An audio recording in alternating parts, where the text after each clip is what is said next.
Question जो दिया हुआ है हमारे इस टाइप से है, there are activities 0 to 1, 1 to 2, 1 to 3, 2 4, 2 5, 3 4, 3 6, 4 to 7, 5 to 7, 6 to 7।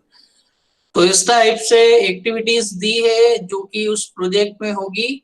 साथ साथ में उनका जो ड्यूरेशन है एक्टिविटीज का, 0 to 1 एक्टिविटी जो होगी उसका कंप्लीशन का जो ड्यूरेशन है वो 2 डेज का है, 1 to 2 एक्टिविटी के लिए 8 डेज, 1 to 3 के लिए 10 डेज। और सिमिलरली सभी जो एक्टिविटीज है उनका ड्यूरेशन भी हमें दिया हुआ है। क्वेश्चन क्या है यहाँ पर, draw the network diagram and find the critical path. इसमें नेटवर्क डायग्राम हमें बनाना है और क्रिटिकल पाथ जो है उसे पता लगाना है कि हमारा क्रिटिकल पाथ कहाँ है। नेक्स्ट इसमें हमें फाइंड करना है total float, free float, independent float and interfering float. तो ये सारी चीजें जो है हमें इसमें कैलकुलेट करना है। तो कैलकुलेट करने के लिए total float, free float, independent float और इंटरफेयरिंग फ्लोट, ये सभी चीजें कैलकुलेट करने के लिए हमें टेबल बनाना पड़ेगी। टाइम बचाने के लिए मैंने टेबल ऑलरेडी यहाँ पे बना ली है। तो स्टार्ट करते हैं। इसमें सबसे पहले हमें नेटवर्क डायग्राम बनाना है। नेटवर्क डायग्राम बनाने के लिए हमने पिछला जो लेक्चर था उसमें देखा था किस तरीके से नेटवर्क डायग्राम हम इसमें बना सकते हैं। तो नेटवर्क डायग्राम देखते हैं इसका किस तरीके से हम बना सकते हैं। तो सबसे पहले जो एक्टिविटी दी है हमें वो है एक्टिविटी 0 to 1।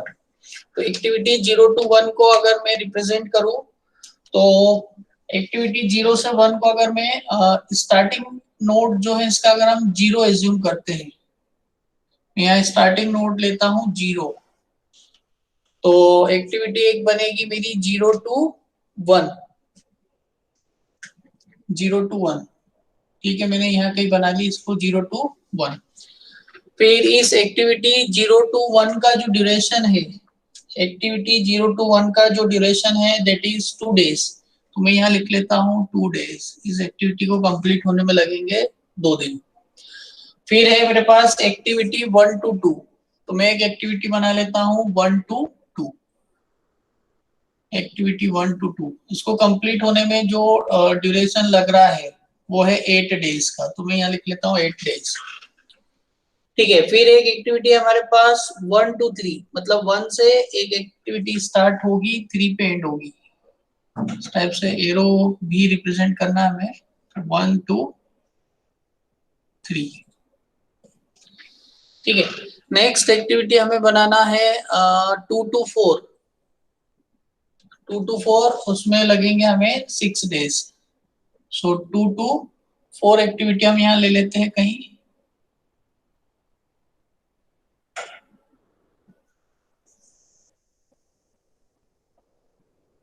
एक्टिविटी 2 4 कितने दिनों में कंप्लीट हो रही है? ये 6 डेज में कंप्लीट हो रही है। तो मैंने यहाँ लिख दिया 6 डेज। फिर है एक्टिविटी 3 4। 3 4 एक्टिविटी 2 4 हो गया। एक्टिविटी 2 5 भी है हमारे पास एक। तो एक्टिविटी 2 to 5 भी बना लेते हैं, यहाँ बना लेते हैं 2 से 5। कितने दिन लग रहे हैं इस एक्टिविटी को कंप्लीट होने में? लग रहे हैं 3 डेज। तो यहाँ हम लिख लेते हैं 3 डेज। फिर एक्टिविटी 3 to 4। एक्टिविटी 3 to 4 इसमें कितने दिन लग रहे हैं? 3 डेज लग रहे हैं। तो यहाँ लिख लेते हैं हम 3 डेज। फिर एक्टिविटी है 3 4 3 6। तो 3 से 4 हो गया है। उसके बाद है 3 to 6, 4 to 7। सो 3 से 6 एक एक्टिविटी हम यहाँ कहीं बना लेते हैं 3 to 6। एक्टिविटी 3 6 में कितने दिन लग रहे हैं? 7 डेज लग रहे हैं। तो यहाँ लिख लेते हैं हम 7 डेज।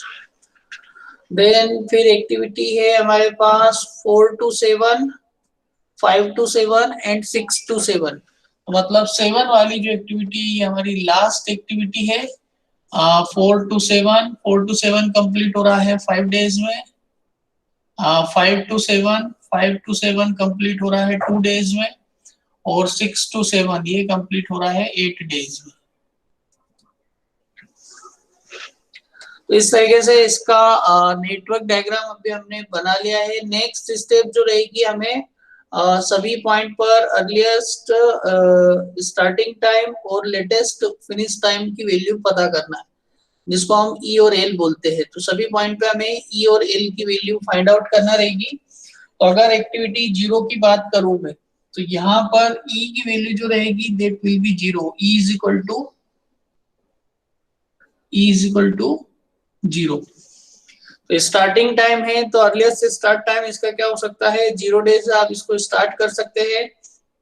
अब 0 to 1 चलेंगे हम, तो पॉइंट 1 पे जो ई की वैल्यू होगी, पॉइंट 1 पे ई की वैल्यू जो होगी that will be equal to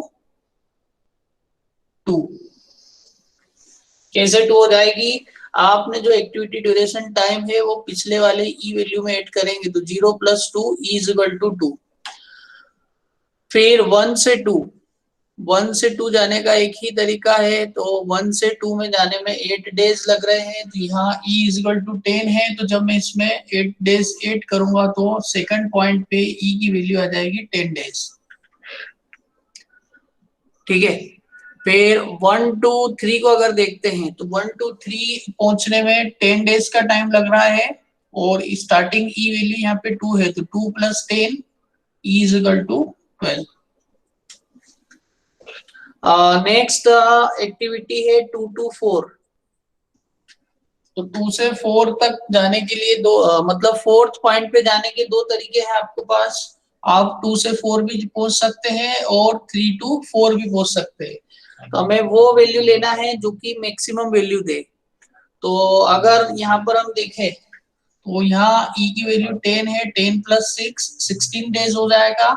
और अगर 3 से 4 फॉलो करते हैं, तो यहाँ पर e वैल्यू है 12, 12 + 3 15 डेज होगा। तो हम e वैल्यू कौन सी लेंगे, जो मैक्सिमम वाली है। तो यहाँ हो जाएगा e is equal to 16, e is equal to 16। तो फोर्थ पॉइंट पर e की वैल्यू, जो फोर्थ नोड है वहां पर e की वैल्यू हो गई 16। अब अगर 5 की बात करें, तो मतलब फिफ्थ पॉइंट पर e की वैल्यू हमें निकालना है, तो हमें सीधे 2 से जाना पड़ेगा 5 पर। तो 2 से 5 जब जा रहे हैं, तो यहाँ e वैल्यू हो जाएगी 13 डेज। 10 + 3 13। अब अगर सिक्स्थ पॉइंट की बात करें, तो पॉइंट 6 जो है, यहाँ पर थर्ड पॉइंट पर e की वैल्यू 12 है, 12 + 7 करेंगे तो e इज इक्वल टू आ जाएगा 17, e इज इक्वल टू 17। अब नेक्स्ट जो सेवंथ पॉइंट है, वहां पर पहुंचने के 3 तरीके हैं। एक तरीका है 4 से 7 को फॉलो करते हुए जाएं, दूसरा तरीका है 6 से 7 होते हुए जाएं, और थर्ड जो वे है वो है 5 to 7 होते हुए जाए। तो अगर 5 to 7 फॉलो करता हूं, तो वैल्यू कितनी होगी, 13 + 2 15। और अगर 4 to 5 करेंगे, तो वो होगा 16 + 5 21। और अगर 6 to 7 फॉलो करेंगे, तो वो वैल्यू होगी 17 + 8, 17 + 8 वाली वैल्यू मिलेगी हमें। सॉरी, यहाँ 12 + 7 19 हो जाएगा, गलत लिख दिया है, ये 19 है। और 19 + 8 जब इसे हम करेंगे, तो e की वैल्यू सेवंथ पॉइंट पर आपको मिलेगी 27। तो फाइनल जो e की वैल्यू मिल रही है वो आ रही है 27। नेक्स्ट आपको क्या करना है, आपको l वैल्यू फाइंड आउट करना है सभी पॉइंट पे। तो l की वैल्यू फाइंड आउट करने के लिए लास्ट पॉइंट जहां होता है, लास्ट नोड जहां होता है, वहां पर हम e की वैल्यू देखते हैं। वहां जितनी भी e की वैल्यू होती है, वो सेम वैल्यू आपको l की लेना है स्टार्टिंग पे। ये जो मेथड लगाई हमने e की वैल्यू फाइंड आउट करने के लिए, इसको बोलते हैं फॉरवर्ड पास मेथड। अब हमें इसमें लगाना है बैकवर्ड पास मेथड। तो बैकवर्ड पास मेथड हम स्टार्ट करेंगे लास्ट पॉइंट से। तो लास्ट पॉइंट पर एल की वैल्यू कितनी होगी, सेवंथ पॉइंट पर एल की वैल्यू होगी 27। जितना ई की वैल्यू होगी उतनी ही एल की वैल्यू भी हम यहाँ पर लेंगे। ठीक है। इसके बाद हम चलते हैं, अब 7 से 5 पर जाने का एक ही तरीका है, 7 से 4 पर जाने का एक ही तरीका है, और 7 से 8 पे जाने का भी एक ही तरीका है। तो पहले हम चलते हैं 7th से 6th प्लेस पे। तो 7 पॉइंट से 7th नोड से 6th नोड पर अगर हम जाते हैं तो हमें क्या करना पड़ेगा, अब जो टाइम ड्यूरेशन है इसको माइनस करना पड़ेगा। तो 27 माइनस 8 करेंगे तो यहाँ एल इज इक्वल टू मिलेगा 19। वैसे अगर 7 से हम 5 पॉइंट पर जाते हैं, 7 से 5th पॉइंट पर जाते हैं, तो 7 से 5th पॉइंट पर जाने का एक ही तरीका है, 2 माइनस करना पड़ेगा। तो यहाँ आ जाएगा L is equal to 27 minus 2 that is 25। ठीक है। फिर 7th से 4 पे जाने का एक ही तरीका है, 27 माइनस टाइम जो एक्टिविटी ड्यूरेशन टाइम है 5 उसको माइनस करना पड़ेगा। तो 27 माइनस 5 करेंगे तो यहाँ L is equal to 4th point पर एल इज इक्वल टू 22 मिलेगा।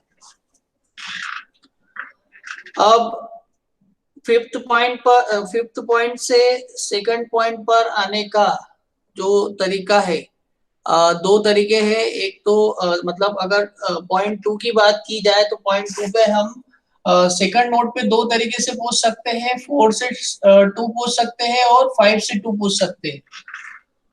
वैल्यू कौन सी लेना है, जो इसमें मिनिमम वैल्यू आए। तो अगर मैं 5 से 2 तक आऊंगा तो एल की वैल्यू कितनी मिलेगी मुझे, 25 माइनस 3, 25 माइनस 3 22। लेकिन अगर मैं 4th पॉइंट से 2nd पॉइंट पर 4th नोड से 2nd नोड पर आता हूं तो मुझे वैल्यू मिलेगी 22 माइनस 6।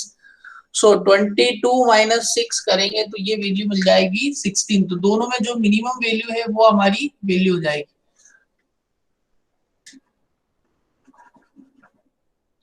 ठीक है। तो अब इस तरीके से 2nd पॉइंट पे पहुंच चुके हैं। 3rd पॉइंट पर पहुंचने का जो तरीका है वो दो तरीके हैं, एक तो 4 से 3rd पे आ जाए या 6th से 3rd पे आ जाए। तो दोनों में जो मिनिमम वैल्यू होगी वो हमें लेना है। तो अगर 6 से 3rd पर आते हैं हम तो यहाँ वैल्यू है 19 माइनस 7, तो यहाँ वैल्यू एल की वैल्यू हमें मिलेगी 12। और अगर 4th से 3rd पर आते हैं हम तो 4th पे एल की वैल्यू है 22 माइनस 3 करेंगे तो वैल्यू आएगी 19। तो हमें कौन सी वैल्यू लेना है, जो मिनिमम वाली है। तो हम कौन सी वैल्यू लेंगे, 19 माइनस 7। सो 19 माइनस 7 करेंगे तो हमें मिलेगा 12। तो 3rd पॉइंट पर भी पहुंच गए हम। अब 1st पॉइंट की बात करें, 1st पॉइंट पर आने के दो तरीके हैं, 2nd नोड से 1st नोड तक आ जाए या 3rd नोड से 1st नोड पर आ जाए। तो अगर 2nd नोड से 1st नोड पर हम आते हैं तो यहाँ वैल्यू कितनी मिल रही है हमें, 16 माइनस 8, 16 माइनस 8 दैट मींस 8 मिलेगा। लेकिन अगर हम 3rd से 1st नोड पर आते हैं तो 3rd नोड पर एल की वैल्यू है 12 और 12 माइनस 10 करेंगे तो एल वैल्यू हो जाएगी 2। हमें कौन सी वैल्यू लेना रहती है, हमेशा जो मिनिमम वैल्यू हो एल के केस में। ई के केस में कौन सी वैल्यू सिलेक्ट करते हैं, जो कि मैक्सिमम वैल्यू हो। नेक्स्ट, अब 1 से 0 पर आने का एक ही तरीका है। अगर हम एल देखें तो यहाँ 2 है, 2 माइनस एक्टिविटी ड्यूरेशन 2 करे तो 2 माइनस 2 भी कितना हो जाएगा, 0।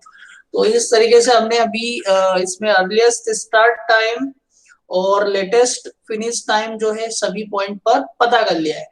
अब आपको जो फर्स्ट पॉइंट है इसमें क्वेश्चन में जो पूछा हुआ है कि फाइंड द क्रिटिकल पाथ। तो क्रिटिकल पाथ वह पाथ होगा जहां पर सभी एक्टिविटीज के टाइम ड्यूरेशन का जो सम है वो मैक्सिमम मिलेगा। तो आपको चेक करना है कि किस एक्टिविटी में मतलब किस पाथ में एक्टिविटीज ड्यूरेशन का सम मैक्सिमम आ रहा है। तो जिसमें भी मैक्सिमम आएगा वो आपका जो पाथ है उसे हम बोलेंगे क्रिटिकल पाथ। तो आप अलग अलग क्रिटिकल पाथ यहाँ पर बना सकते हैं। अगर हम एक्टिविटी 0 से 1, अगर मैं 0 से 1 जाऊं, 0 से 1, 1 से 2, 2 to 5 एंड देन 5 to 7, तो मुझे एक पाथ मिलेगा।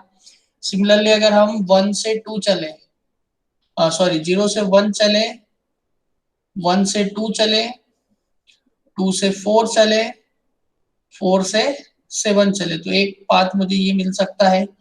एक पाथ हो सकता है 0 to 1, 1 to 3, 3 to 4, 4 to 7, 0 to 1,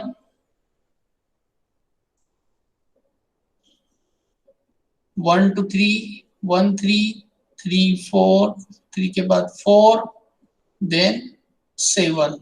एक पाथ ये भी हो सकता है। एक पाथ हो सकता है 0 1,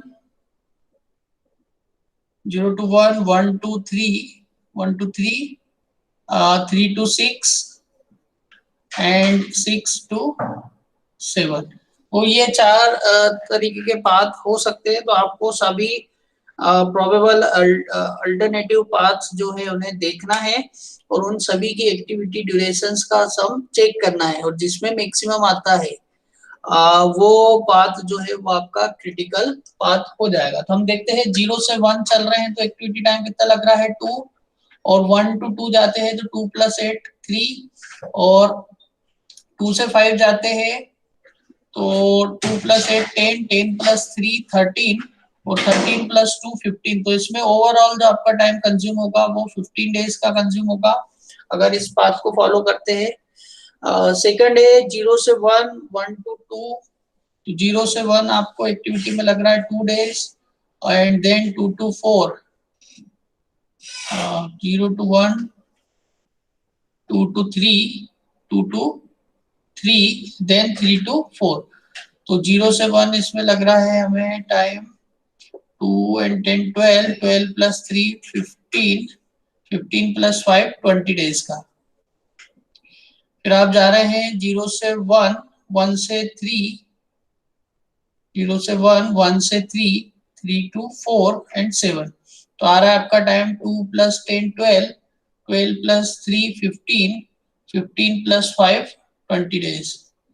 लास्ट पाथ में आपको टाइम लग रहा है 2 + 10 12, 12 + 7 19, और 19 + 8 27। तो लास्ट वाला जो पाथ है जो हमने कंसीडर किया है, दैट मींस 0 to 1, 0 to 1 3 6 7, ये इसमें आपको मैक्सिमम टाइम लग रहा है, और यही पाथ जो है वो आपका क्या होगा, क्रिटिकल पाथ होगा। तो क्रिटिकल पाथ जो होता है उसको एक्टिविटी डायग्राम में हम या नेटवर्क में डबल एरो के थ्रू रिप्रेजेंट करते। तो जो पाथ हमारा मिल चुका है उसको हम डबल एरो के थ्रू रिप्रेजेंट कर देते हैं। ठीक है, तो ये तो हुआ फर्स्ट क्वेश्चन सॉल्व जिसमें आपने अभी क्रिटिकल पाथ फाइंड किया है, और क्रिटिकल पाथ आपको जब मिल गया है तो उसके बाद आपको टेबल बनाना रहेगी, टेबल फॉर्मेशन करना रहेगा, और सभी total float, free float, independent float और इंटरफेरिंग फ्लोट्स जो हैं उनकी वैल्यू फाइंड आउट करना रहेगी। अभी किसी को कुछ डाउट है क्या इतने में?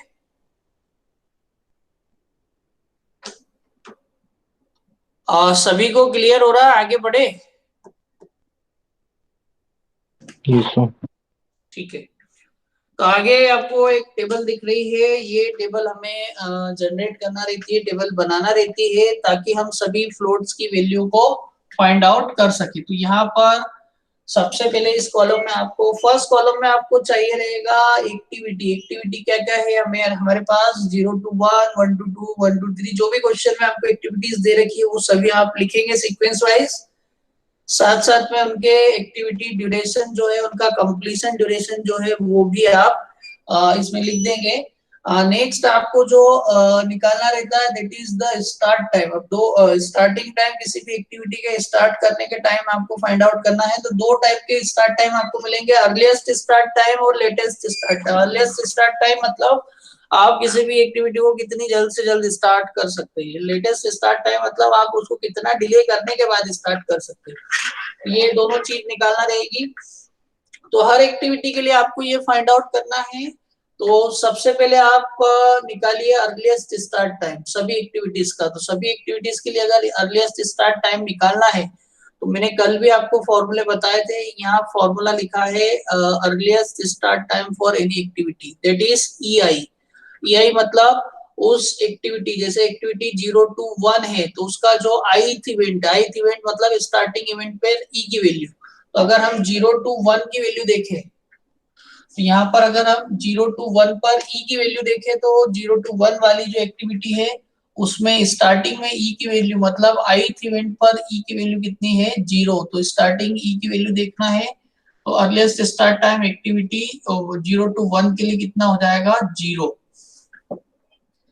नेक्स्ट आपको निकालना एक्टिविटी 1 to 2 के लिए। अब एक्टिविटी 1 to 2 के लिए अगर अर्लीस्ट स्टार्ट टाइम देखना है तो आपको देखना पड़ेगा एक्टिविटी 1 पर ई की वैल्यू कितनी है। तो एक्टिविटी 1 पर ई की वैल्यू है 2, तो आप यहाँ लिख दीजिए 2। ठीक है, फिर एक्टिविटी 1 to 3 के 1 to 2 पर भी 1 अर्लीस्ट स्टार्ट टाइम आपको 2 मिल रहा है और 1 to 3 पर भी ई की स्टार्टिंग वैल्यू है 2, तो इसके लिए भी अर्लीस्ट स्टार्टिंग टाइम जो होगा वो होगा 2। ठीक है, नेक्स्ट अगर हम एक्टिविटी 2 to 4 की बात करें, एक्टिविटी 2 to 4, तो एक्टिविटी 2 to 4 में स्टार्टिंग में स्टार्टिंग पॉइंट कहाँ है, इसका स्टार्टिंग नोड है 2, वहां पर हमें क्या देखना है ई की वैल्यू, तो वहां पर वैल्यू कितनी है 10 है। तो 2 to 4 में अर्लीस्ट स्टार्ट टाइम आपको मिल रहा है 10। नेक्स्ट अगर हम एक्टिविटी 2-5 की बात करें तो एक्टिविटी 2-5 में पर स्टार्टिंग एक्टिविटी पॉइंट है 2 का और यहाँ पर ई की वैल्यू है 10, तो यहाँ पर भी जो अर्लीस्ट स्टार्ट टाइम होगा वो हो जाएगा 10 डेज का, तो इसे भी लिखेंगे हम 10।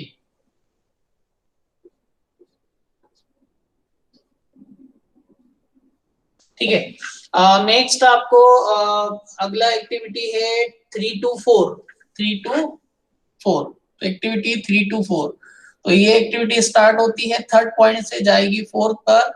तो यहाँ पर ई की वैल्यू कितनी है 12 है, तो इसके लिए अर्लीस्ट स्टार्ट टाइम कितना होगा 12 डेज का होगा। ठीक है, नेक्स्ट एक्टिविटी जो है दैट इज 3 to 6। 3 to 6, तो 3 to 6 में एक्टिविटी स्टार्ट हो रही है 3 से, यहाँ पर ई की वैल्यू है 12, तो इसके लिए भी अर्लीस्ट स्टार्ट टाइम कितना होगा 12। नेक्स्ट है 4 to 7। 4 to 7, 4 to 7 जो है इसकी स्टार्टिंग एक्टिविटी 4 है, यहाँ पर ई की वैल्यू जो है वो 16 है, तो यहाँ लिख देंगे हम 16। फिर एक्टिविटी 5 to 7, एक्टिविटी 5 to 7, तो एक्टिविटी 5 to 7 स्टार्टिंग एक्टिविटी है 5 पर, यहाँ पर यहाँ पर ई की वैल्यू है 13, तो इसका अर्लीस्ट स्टार्ट टाइम हो जाएगा 13 डेज का। नेक्स्ट है एक्टिविटी 6 to 7। 6 to 7, इसमें स्टार्टिंग 6 to 7 में जो स्टार्टिंग वैल्यू ई की है वो कितनी है 19, तो यहाँ लिख देंगे 19। अभी हमने थर्ड कॉलम कंप्लीट किया जिसमें अर्लीस्ट स्टार्ट टाइम निकाला। अर्लीस्ट स्टार्ट टाइम निकालने के लिए आप जो भी एक्टिविटीज का स्टार्टिंग पॉइंट है, जैसे अगर एक्टिविटी 0 to 1 की बात करें तो उसका स्टार्टिंग पॉइंट 0 है, वहां पर जो ई की वैल्यू है वो हम इसमें लिख लेंगे और सिमिलरली सभी पॉइंट के लिए निकालते जाएंगे। अब सेकंड इसमें हमको निकालना रहेगा latest start time. Latest start time, तो लेटेस्ट स्टार्ट टाइम निकालने के लिए आपको देखना पड़ेगा एक्टिविटी जहां पर एंड हो रही है वहां पर एल की वैल्यू कितनी है और उसमें से एक्टिविटी ड्यूरेशन टाइम जो है उसे माइनस करना है। तो अगर हम एक्टिविटी 0 to 1 की बात करें तो एक्टिविटी 0 to 1 पर एक्टिविटी 1 पर स्टार्ट हो रही है और यहाँ पर जो एल की वैल्यू है वो 2 है और एक्टिविटी ड्यूरेशन है 2, तो 2 माइनस 2 करेंगे तो लेटेस्ट स्टार्ट टाइम जो आपको मिलेगा वो मिलेगा 0। नेक्स्ट अगर एक्टिविटी हम 1 to 2 की बात करें, नेक्स्ट एक्टिविटी है 1 to 2, तो 1 to 2 जो है इस एक्टिविटी में जो एल की वैल्यू है वो है 16 और एक्टिविटी ड्यूरेशन जो टाइम लगा है वो है 8, तो 16 माइनस 8 करेंगे तो ये वैल्यू आपको मिलेगी 8। ठीक है, नेक्स्ट अगर हम एक्टिविटी 1 to 3 की बात करें तो एक्टिविटी 1 to 3 यहाँ एल की वैल्यू है 12 और एक्टिविटी ड्यूरेशन है 10, तो 12 माइनस 10 करेंगे तो वैल्यू आ जाएगी 2। नेक्स्ट अगर हम बात करें अगली एक्टिविटी की तो वो है 2 to 4 एक्टिविटी 2 to 4।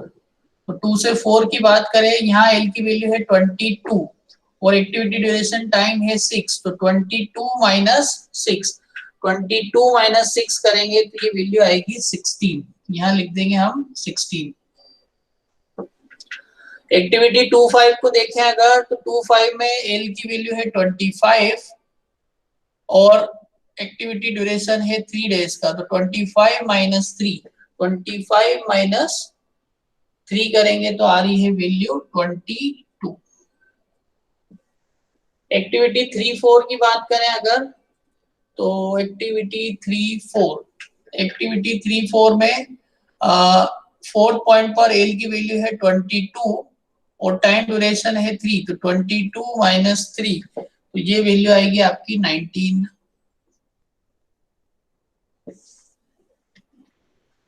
नेक्स्ट अगर देखें एक्टिविटी 3 to 6, तो एक्टिविटी 3 to 6, तो 6th पॉइंट पर एल की वैल्यू है 19 और एक्टिविटी ड्यूरेशन है 7। तो 19 माइनस 7, 19 माइनस 7 ये वैल्यू आपको मिलेगी 12। उसके बाद एक्टिविटी है आपकी 4 to 7, तो एक्टिविटी 4 to 7, तो 7th पॉइंट पर एल की वैल्यू है 27 और एक्टिविटी का जो ड्यूरेशन है वो है 5 डेज का। तो 27 माइनस 5 करेंगे तो वैल्यू आएगी आपको 22। एक्टिविटी 5-7 की बात करें तो 7th पॉइंट पर एल की वैल्यू है 27, 27 माइनस टाइम ड्यूरेशन 2 करेंगे, 27 माइनस 2, 27 माइनस 2 दैट इज 25। अब अगर 6th to 7th वाली एक्टिविटी की बात करें तो यहाँ एल की वैल्यू है 27, 27 माइनस टाइम ड्यूरेशन है 8। तो 27 माइनस 8 करेंगे तो वैल्यू आएगी 19। ठीक है, तो ये यहाँ पर हमें अभी हमने स्टार्टिंग टाइम निकाल लिया, अर्लीस्ट स्टार्ट टाइम और latest start time find out किया है। अब फिनिशिंग टाइम पे हमें चेक करना है कि अर्लीस्ट फिनिश टाइम कितना हो सकता है और अर्लीस्ट और लेटेस्ट फिनिश टाइम कितना हो सकता है। तो सबसे पहले देखते हैं अर्लीस्ट फिनिश टाइम। तो अर्लीस्ट फिनिश टाइम के लिए हम क्या देखेंगे, फर्स्ट पॉइंट पर ई की वैल्यू प्लस एक्टिविटी ड्यूरेशन। तो अगर मैं एक्टिविटी 0 to 1 की बात करूं, तो एक्टिविटी 0 से 1 की बात कर रहे हैं, तो यहाँ फर्स्ट पॉइंट पर ई की वैल्यू 0 है, 0 प्लस जो टाइम ड्यूरेशन है 2, तो 0 प्लस 2, 0 प्लस 2 करेंगे तो वैल्यू कितनी आएगी 2। मतलब आपका अर्लीस्ट स्टार्ट टाइम जो है वो है 2, सॉरी अर्लीस्ट फिनिश टाइम जो है वो आपको मिलेगा 2 डेज का। सिमिलरली सभी के लिए हम earliest finish time find out करते जाते हैं। एक्टिविटी 1 to 2 के लिए देखें अगर, तो एक्टिविटी 1 to 2 यहाँ पर ई की वैल्यू है 2 और एक्टिविटी ड्यूरेशन टाइम लगेगा 8। तो 2 प्लस 8 करेंगे तो ये वैल्यू मिल जाएगी आपको 10। सिमिलरली एक्टिविटी 1 to 3 की बात करें तो 1 से 3 में स्टार्टिंग एक्टिविटी ई की वैल्यू जो है वो है 2 और टाइम ड्यूरेशन लग रहा है 10 डेज का। तो 2 प्लस 10 करेंगे तो यहाँ वैल्यू आ जाएगी आपको 12। एक्टिविटी 2-4 की बात करें तो 2-4 में ई की वैल्यू है 10 और ड्यूरेशन है 6। तो 10 प्लस 6 यहाँ पर वैल्यू आपको मिलेगी 16।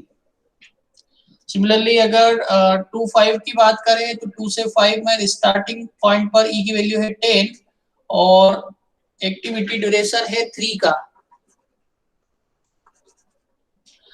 ठीक है, एक्टिविटी ड्यूरेशन है वहां पर 3 डेज का। तो अगर 2-5 में देख रहे हैं तो स्टार्टिंग वैल्यू है 10 और एक्टिविटी ड्यूरेशन है 3। तो 10 प्लस 3 यहाँ पर आ जाएगा 13। तो 2-5 में आपको टाइम मिल रहा है 13। नेक्स्ट अगर हम देखते हैं 3-4 के लिए, तो 3 to 4 को अगर मैं चेक करूं तो 3 से 4 अगर देखते हैं तो स्टार्टिंग पर ई की वैल्यू है 12 और टाइम ड्यूरेशन लग रहा है 3। तो 12 प्लस 3 करेंगे तो ये आ जाएगा 15 डेज।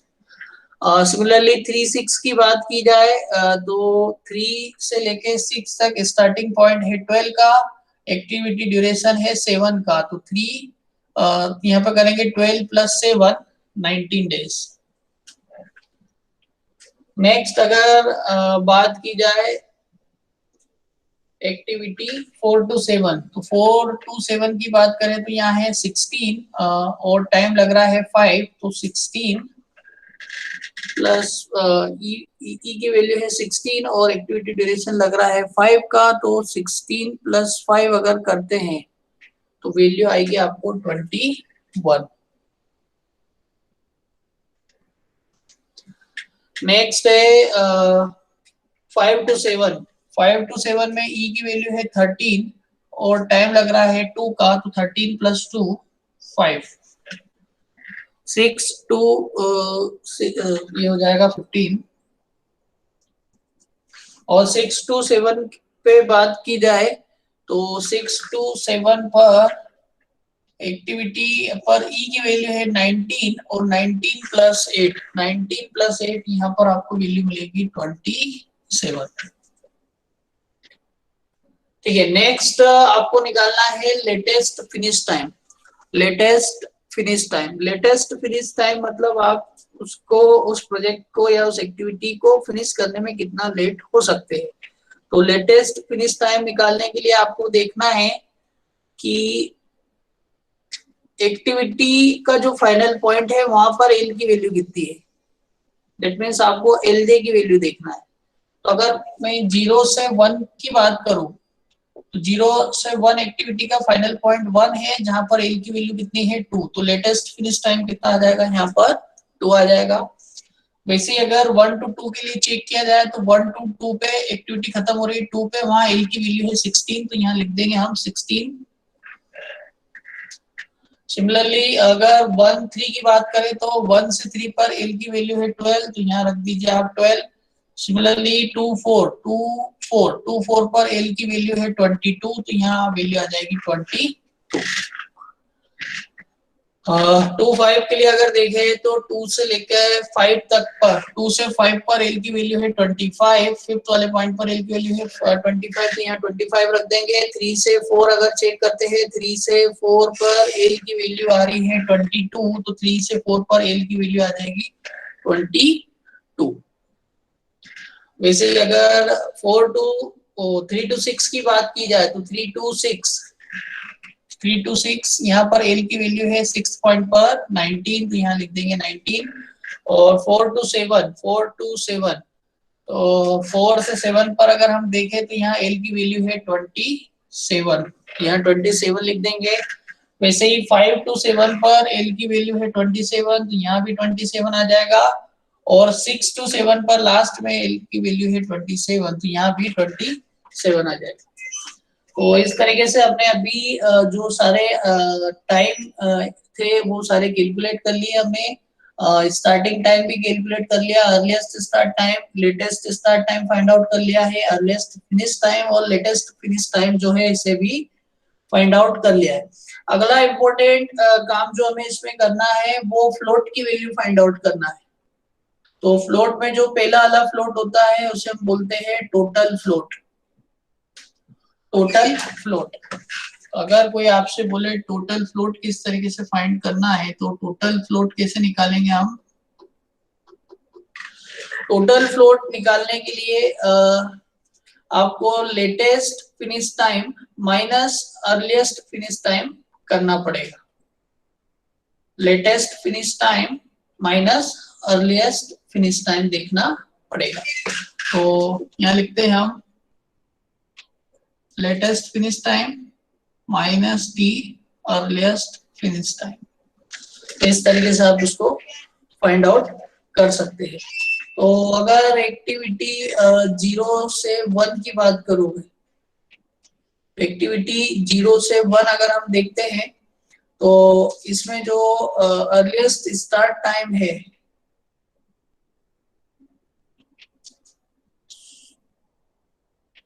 लेटेस्ट फिनिश टाइम और अर्लीस्ट फिनिश टाइम देखना है तो लेटेस्ट फिनिश टाइम हमें कितना दिखना है, यहाँ पर लेटेस्ट फिनिश टाइम है 2 का, अर्लीस्ट फिनिश टाइम भी है 2, तो 2 - 2 करेंगे तो टोटल फ्लोट की जो वैल्यू आपको मिलेगी वो आ जाएगी 0। 2 माइनस 2 0। सिमिलरली अगर आप एक्टिविटी 1 से 2 के लिए निकालना चाह रहे हैं टोटल फ्लोट, तो वो वैल्यू होगी 16 माइनस 10, 16 माइनस 10 6। नेक्स्ट वैल्यू जाएगी 12 minus 12 0, 22 minus 16 6, 25 minus 13 12, 22 minus 15 7, 19 minus 19 0, 27 minus 21 6, 27 minus 15 7 and 27 minus 7 0। Sorry 27 minus 15 करेंगे तो यहाँ आएगा 12। तो इस तरीके से हमने टोटल फ्लोट की वैल्यू निकाली। वैल्यू आ रही है 0 6 0 6 12 7 0 6 12 0। तो ये टोटल फ्लोट की वैल्यू हमने यहाँ से फाइंड आउट कर ली।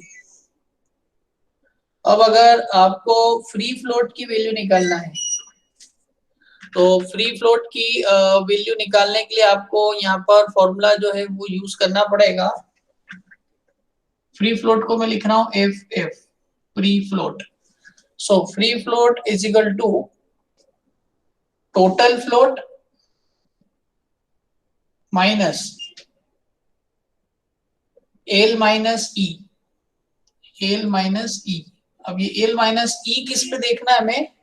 Of event J, of event J. अब इवेंट जे मतलब जहां पर वो एक्टिविटी खत्म हो रही है वहां पर एल और ई की वैल्यू देखना है, और साथ साथ में टोटल फ्लोट भी देखते जाना है। तो अगर एक्टिविटी 0 to 1 की बात करें, हम एक्टिविटी 0 to 1 की बात करें तो यहाँ पर टोटल फ्लोट कितना है? 0 है। और अगर एक्टिविटी 0 to 1 पर हम चेक कर रहे हैं तो हमें एल माइनस ई की वैल्यू देखना है फर्स्ट पॉइंट पर। तो फर्स्ट पॉइंट पर एल की वैल्यू है 2 और ई की वैल्यू भी है यहाँ पर 2। तो 2 माइनस 2 करेंगे तो आएगा 0। तो 0 माइनस 0 माइनस 0। तो ओवरऑल सभी वैल्यू यहाँ पर क्या आ रही है? 0 ही आ रही है। तो यहाँ पर आपको जो फ्री फ्लोट की वैल्यू मिलेगी वो वैल्यू आ जाएगी 0। सिमिलरली अगर एक्टिविटी 1 to 2 की बात की जाए तो एक्टिविटी 1 to 2 पर टोटल फ्लोट की वैल्यू है 6, ठीक है। लेकिन हमें सेकंड पॉइंट पर एल माइनस ई का डिफरेंस भी देखना है। तो सेकंड पॉइंट अगर फिर से हम देखें तो सेकंड पॉइंट पर एल माइनस ई का जो डिफरेंस है वो आ रहा है 6 और यहाँ पर टोटल फ्लोट है 6। तो 6 माइनस 6 करेंगे तो यहाँ पर भी फिर से हमें क्या मिलेगा? 0। एक्टिविटी 1-3 की बात करें तो 1-3 वाली एक्टिविटी में टोटल फ्लोट की वैल्यू हमें आई है 0।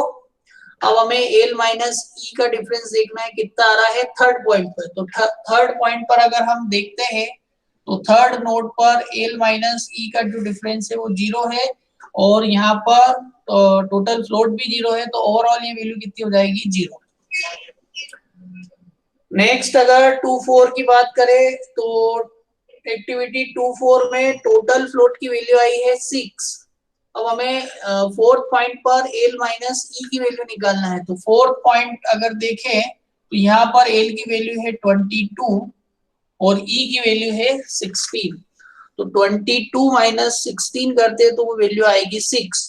और जो वैल्यू 6 मिल रही है एल माइनस ई का डिफरेंस, उसे टोटल फ्लोट में से माइनस करेंगे। तो 6 माइनस 6 जब हम करेंगे तो यहाँ वैल्यू आएगी 0,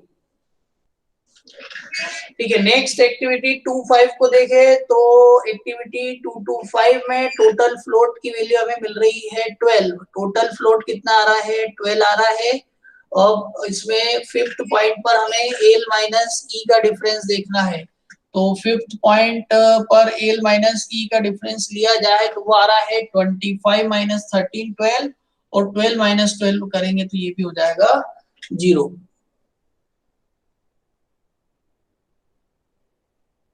ठीक है। अब नेक्स्ट पॉइंट कौन सा है हमारा? 3 to 4। तो 3 to 4 को अगर हम देखें तो यहाँ टोटल फ्लोट हमें मिल रहा है 7 अब हमें 3 2 4 दैट मीन्स फोर्थ पॉइंट पर, फोर्थ नोड पर एल माइनस ई की वैल्यू फाइंड आउट करना है। तो फोर्थ नोड जो है वो यहाँ कहीं है, और इस पर अगर एल माइनस ई की वैल्यू देख रहे हैं तो वो आ रहा है 12 माइनस 16 दैट इज 6, और यहाँ टोटल फ्लोट की वैल्यू है 7, तो 7 माइनस 6 करेंगे तो ये वैल्यू हो जाएगी 1। नेक्स्ट एक्टिविटी 3 6 की बात की जाए, एक्टिविटी 3 to 6, तो एक्टिविटी 3 to 6 में जो टोटल फ्लोट है उसकी वैल्यू है 0, लेकिन यहाँ पर हमें सिक्स्थ वाली एक्टिविटी पर एल माइनस ई की वैल्यू फाइंड आउट करना है।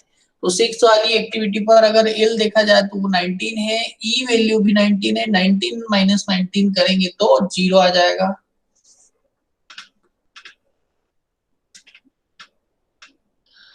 नेक्स्ट अगर एक्टिविटी 4 to 7 देखे तो एक्टिविटी 4 7 में टोटल फ्लोट की वैल्यू है 6, टोटल फ्लोट की वैल्यू आई है 6, और एक्टिविटी 7 पर हमें एल माइनस ई की वैल्यू निकालना है।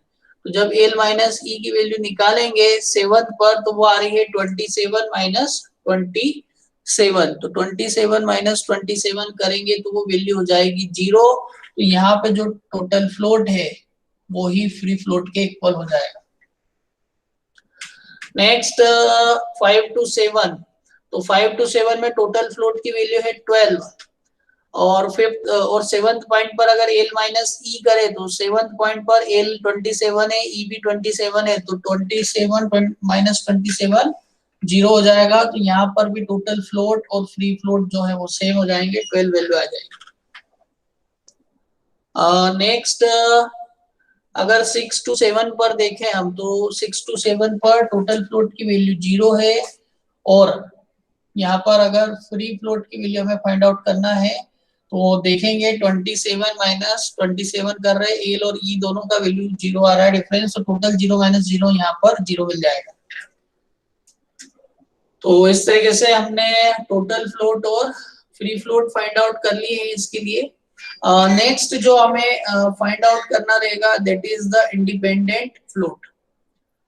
इंडिपेंडेंट फ्लोट फाइंड आउट करना है, और इंडिपेंडेंट फ्लोट किसी भी एक्टिविटी के लिए अगर निकालते हैं तो मैं उसको आई एफ नाम से लिख देता हूँ, independent float for any activity I to J. किसी भी एक्टिविटी आई टू जे के लिए अगर इंडिपेंडेंट फ्लोट की वैल्यू हम फाइंड आउट करें तो उसके लिए आपको लिखना पड़ेगा free float, free float, free float minus, अब आपको एल माइनस ई की वैल्यू फाइंड आउट करना है इवेंट आई पे, L minus E value, L minus E value of event I. I event मतलब स्टार्टिंग इवेंट पर आपको एल माइनस ई की वैल्यू निकालना और उसको फ्री फ्लोट में से माइनस करना, तो आपको इंडिपेंडेंट फ्लोट आते जाएगा। ध्यान रखिएगा फ्लोट हमेशा जो आएंगे वो वैल्यू आपको पॉजिटिव ही रखना है, तो नेगेटिव वैल्यू अगर कहीं आती है फ्लोट के केस में तो हम उसको 0 मान लेते, 0 डेज बोल देते। तो निकालते हैं इसमें सबसे पहले इंडिपेंडेंट फ्लोट हमें एक्टिविटी 0 to 1 के लिए देखना है। तो एक्टिविटी 0 to 1 के लिए अगर हम देखें तो फ्री फ्लोट की वैल्यू कितनी आ रही है, यहाँ पर 0 आ रही है, और फर्स्ट स्टार्टिंग पॉइंट कितना है इसका 0, तो 0 पॉइंट पर हम एल और ई का डिफरेंस देखते हैं तो वो भी 0 है, तो 0 माइनस 0 होके ये वैल्यू पूरी कितनी हो जाएगी 0। ठीक है। नेक्स्ट अगर हम 1 to 2 एक्टिविटी के लिए देखें 1 to 2, तो एक्टिविटी 1 से 2 के लिए अगर हम इसको चेक करते हैं तो यहाँ पर फ्री फ्लोट की वैल्यू 0 है, तो फ्री फ्लोट तो 0 हो गया। अब इसमें से हमें माइनस करना है एल माइनस ई की वैल्यू स्टार्टिंग पॉइंट के लिए, तो एल माइनस ई स्टार्टिंग पे देखें तो इसका 1 to 2 एक्टिविटी में स्टार्टिंग पॉइंट होगा 1, जहां पर एल भी 2 है, ई भी 2 है, 2 माइनस 2 करेंगे 0 आएगा, तो 0 माइनस 0 करेंगे तो ये वैल्यू भी आपको 0 मिल जाएगी। 1 से 3 के लिए फिर से एक बार फिर यहाँ पर फ्री फ्लोट जो है वो 0 है, और एल माइनस ई करे अगर मतलब 2 माइनस 2 करे हम फर्स्ट पॉइंट पर तो यहाँ पर भी वैल्यू 0 आ रही है तो 0 माइनस 0 हो जाएगा। नेक्स्ट अगर 2 से 4 की बात करें तो 2 से 4 में फ्री फ्लोट की वैल्यू 0 है। अब 2 से 4 पर हमें जो स्टार्टिंग वाला पॉइंट 2 है वहां पर L माइनस ई का डिफरेंस देखना पड़ेगा। तो यहाँ अगर L माइनस ई का डिफरेंस देखा जाए तो ये L माइनस ई की वैल्यू आ रही है 16 माइनस 10, 16 माइनस 10 0, और सॉरी 16 माइनस 10 यहाँ पर हो जाएगा 6, और 0 माइनस 6 जब आप लिखेंगे, फ्री फ्लोट की वैल्यू 0 है, L माइनस ई का डिफरेंस 6 आया है, तो 0 माइनस 6 लिखेंगे तो ये वैल्यू आ जाएगी -6। और क्योंकि -6 नहीं लेते हैं इसलिए हम इसको लगभग क्या लिख देंगे कि ये वैल्यू 0 ही है। ठीक है, नेक्स्ट आपका एक्टिविटी 2.5। एक्टिविटी 2.5 में आपको फ्री फ्लोट फिर से 0 दिख रहा है, और 2.5 में स्टार्टिंग पॉइंट 2 है। स्टार्टिंग पॉइंट 2 पर L माइनस ई का डिफरेंस लिया जाए, 16 माइनस 10 लिया जाए तो वो 6 आएगा, और 0 माइनस 6 करेंगे तो 0 माइनस 6 जो वैल्यू आएगी वो आएगी -6। तो एक बार फिर ये कितना हो जाएगा, 0 हो जाएगा। नेक्स्ट चलते हैं एक्टिविटी 3.4 के लिए। एक्टिविटी 3.4 पर फ्री फ्लोट की वैल्यू 1 है। अब हमें एक्टिविटी 3 पर L माइनस ई का डिफरेंस देखना है। नोट 3 पर L माइनस ई का डिफरेंस देखना है कितना आ रहा है। तो L माइनस ई का डिफरेंस अगर हम थर्ड पॉइंट पर देखें तो L माइनस ई की वैल्यू यहाँ पर है 12 माइनस 12 0, और 1 माइनस 0 करेंगे तो ये वैल्यू हो जाएगी आपकी 1। नेक्स्ट 3.6 के लिए फिर से अगर हम देखें तो यहाँ पर फ्री फ्लोट की वैल्यू 0 है, और थर्ड पॉइंट पर जैसा पिछले केस में हमने निकाला L माइनस ई की वैल्यू 0 आ रही है, तो 0 माइनस 0 यहाँ करेंगे तो ये हो जाएगा 0। 4 to 7 में फ्री फ्लोट की वैल्यू आ रही है 6। फ्री फ्लोट की वैल्यू है 6, और फोर्थ पॉइंट पर अगर हम L माइनस ई का डिफरेंस देखें तो फोर्थ पॉइंट पर L माइनस ई का जो डिफरेंस है वो है 16 माइनस 2 6, और जब फ्री फ्लोट 6 में से इसको 6 को माइनस करेंगे तो 6 माइनस 6 होके हो जाएगा 0। नेक्स्ट 5.7 में अगर हम देखें तो 5.7 पर फ्री फ्लोट की वैल्यू है 12, और फिफ्थ पॉइंट पर L माइनस ई की वैल्यू देखें तो फिफ्थ पॉइंट पर फिफ्थ नोड पर L माइनस ई की वैल्यू निकाल रहे हैं तो वो आ रही है 25 माइनस 13, 25 माइनस 13 दैट इज 12। तो 25 माइनस 13 जब हम करेंगे तो वैल्यू आएगी 12, और 12 माइनस 12 करेंगे तो ये वैल्यू अगेन क्या हो जाएगी, 0 हो जाएगी। नेक्स्ट 6 to 7 की बात करें हम तो 6 to 7 पर फ्री फ्लोट की वैल्यू तो 0 है ही। अब अगर हम 6th पॉइंट पर L माइनस ई की वैल्यू देखें तो 6 पॉइंट पर L माइनस ई की value that means 19 minus 19, 19 minus 19 करेंगे तो वैल्यू हो जाएगी 0। तो इस तरीके से इंडिपेंडेंट फ्लोट जो है उसको भी आप फाइंड आउट कर सकते हैं। अब नेक्स्ट आपको रहता है फाइंड आउट करना इंटरफेयरिंग फ्लोट। तो इंटरफेयरिंग फ्लोट जो है ये थोड़ा सा निकालने में आपको थोड़ा कॉन्सेप्ट लगाना पड़ता है। तो इंटरफेयरिंग फ्लोट की अगर बात करें, इसका फॉर्मूले की बात करें तो किस तरीके से लिख सकते हैं हम इसको हम लिख देते हैं interfering float is equal to, अब यहाँ पर आपको किसी भी एक्टिविटी I से J के लिए interfering float for activity I to J, किसी भी एक्टिविटी I to J के लिए अगर इंटरफेयरिंग फ्लोट आपको निकालना है तो उसको कैसे फाइंड आउट करेंगे। हाँ, इसको आप इस टाइप से लिख लीजिए, मैक्सिमम वैल्यू ऑफ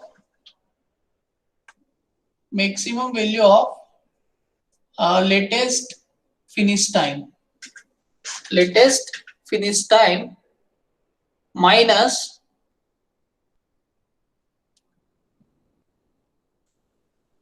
अब ये लेटेस्ट फिनिश टाइम किसका लेते हैं हम, एक्टिविटी आई जे का, जो भी एक्टिविटी आई जे है उसके लिए, minus earliest start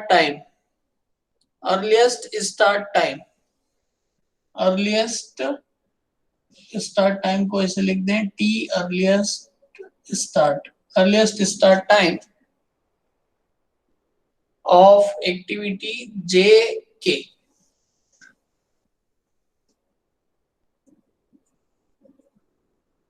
J K comma 0। अब ये थोड़ा सा ध्यान से हमें ऐसे फाइंड आउट करना पड़ेगा।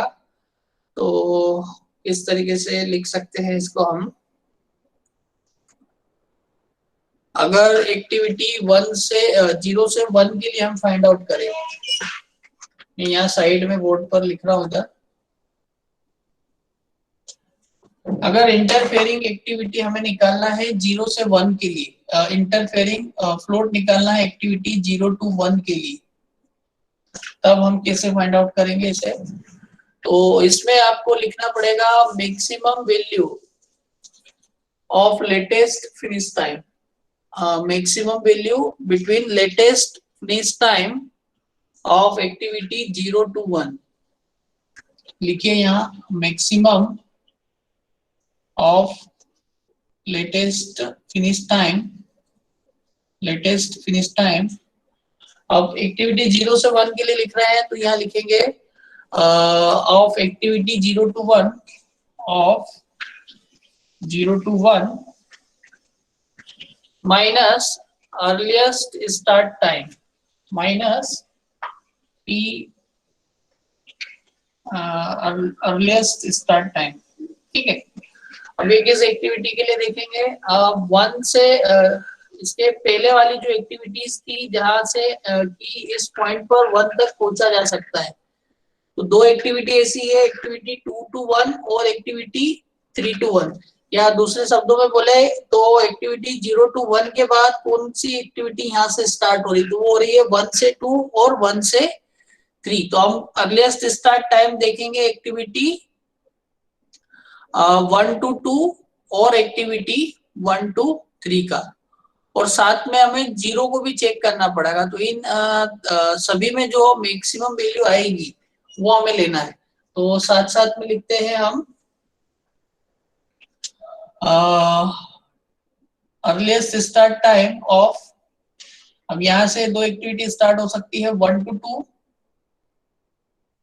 ऑफ एक्टिविटी 1 to 2 और एक्टिविटी 1 to 3, और साथ में 0 भी चेक करना है हमें। तो यहाँ लिखते हैं फिर से एक बार अच्छे से, मैक्सिमम वैल्यू हमें देखना है latest finish time of 0 to 1। तो एक्टिविटी 0 से 1 में लेटेस्ट फिनिश टाइम कितना है? लेटेस्ट फिनिश टाइम ये आ रहा है 2 का।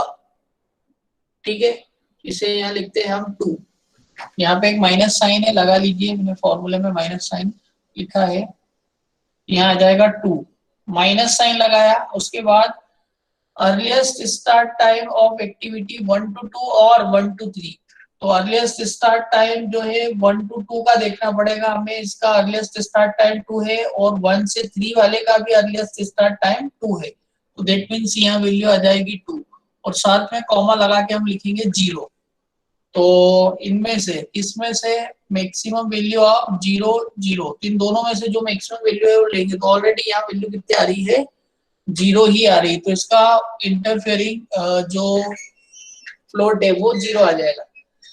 ये जो इंटरफेयरिंग फ्लोट निकालने का तरीका है, इसमें थोड़ा सा कॉन्सेप्ट आपको यूज करना पड़ेगा, फॉर्मूला सही तरीके से यूज करना पड़ेगा। Interfering float for any activity I to J is equal to maximum value of latest finish time of activity I to J minus earliest start time of activity J के। अभी activity J के क्या है कि जहां पर वो activity खत्म हो रही है आपकी IJ वाली एक्टिविटी, जहां एंड होती है, वहां से कितनी नई एक्टिविटी और निकल रही है, उन एक्टिविटीज का आपको अर्लीस्ट स्टार्ट टाइम देखना है। ठीक है, और साथ में कॉमा, उसको कॉमा मतलब 0 लिखना है। दैट मींस अगर वह वैल्यू नेगेटिव आए या 0 आए तो भी उसमें जो मैक्सिमम वैल्यू है उसे हमें चेक करना है। तो एक्टिविटी 0 से 1 के लिए हमने फाइंड आउट कर लिया है। सिमिलरली हमें एक्टिविटी 1 से लेके 2 के लिए भी फाइंड आउट करना पड़ेगा। या इसका एक शॉर्ट फॉर्मूला होता है, आप चाहे तो उसको भी यूज करके देख सकते हैं, तो हम उसी फॉर्मूले का यूज करेंगे क्योंकि वो याद रखने में काफी इजी है। पर उसके लिए आपको टोटल फ्लोट पता होना चाहिए पहले से, और फ्री फ्लोट भी पता होना चाहिए। तो अगर इंटरफेयरिंग फ्लोट की बात की जाए, इंटरफेयरिंग फ्लोट, तो आप उसको ये भी लिख सकते हैं, total float minus free float. ये सिंपल सा फॉर्मूला है, आप इसे ही यूज कर लेंगे तो ठीक है। तो जैसे अगर यहाँ पर हमने देखा टोटल फ्लोट है हमारे जीरो, जीरो माइनस जीरो करा तो इंटरफेयरिंग फ्लोट भी आ गया जीरो। सिमिलरली आप अलग अलग एक्टिविटीज के लिए जब इसकी वैल्यू फाइंड आउट करेंगे तो वैल्यूज आप निकाल सकते हैं। टोटल फ्लोट यहाँ पर 6 है और फ्री फ्लोट 0 है, तो 6 माइनस 0 0। तो इस तरीके से भी निकाल सकते, सॉरी 6 माइनस 0 6 आ जाएगा। टोटल फ्लोट 0 है, फ्री फ्लोट 0 है, तो 0 माइनस 0 करेंगे तो ये 0 हो जाएगा। सिमिलरली यहाँ पर 6 है, टोटल फ्लोट 6 है, फ्री फ्लोट 0 है, तो 6 माइनस 0 करेंगे तो 0 आ जाएगा। 12 माइनस 0 करेंगे 12 आ जाएगा। 7 माइनस 1 करेंगे 6 आ जाएगा। 0 माइनस 0 करेंगे 0, 6 माइनस 6 0, 12 माइनस 12 0 और 0 माइनस 0 0। तो आप इंटरफेयरिंग फ्लोट निकालने का जो इजी फॉर्मूला है total float minus free float, इससे भी फाइंड आउट कर सकते हैं। लेकिन अगर किसी एक्टिविटी के लिए आपके पास टोटल फ्लोट और फ्री फ्लोट आपने पहले से कैलकुलेट नहीं किए तो फिर आपको ऊपर वाला फॉर्मूला यूज करना पड़ेगा। तो ये क्वेश्चन यहाँ पर सीपीएम मेथड का कंप्लीट होता है, जिसमें आपने इसका नेटवर्क डायग्राम बनाना सीखा, साथ साथ में क्रिटिकल पाथ कैसे फाइंड आउट करते हैं, क्रिटिकल पाथ हमने देखा, और साथ साथ में जो 4 टाइप के फ्लोट होते हैं, total float, free float, independent float और इंटरफेयरिंग फ्लोट, ये वैल्यूज भी हमने यहाँ पर फाइंड आउट करना देखी है। अब इसके बाद जो नेक्स्ट हमें टॉपिक इसमें स्टार्ट करना है वो रहेगा आपका तो वो आपको स्टार्ट करना है अब आप पीईआरटी मेथड। तो सीपीएम मेथड यहाँ पर कंप्लीट होती है। पीईआरटी मेथड क्या होती है, किस तरीके से यूज कर सकते हैं, तो उसके लिए मैं आपको एक स्क्रीन शेयर कर रहा हूँ। तो स्क्रीन शेयरिंग करूंगा, तो अब उस स्क्रीन को देखिएगा। आगे का जो मैं लेक्चर रहेगा वो उस पीडीएफ के थ्रू आपको एक्सप्लेन करूंगा।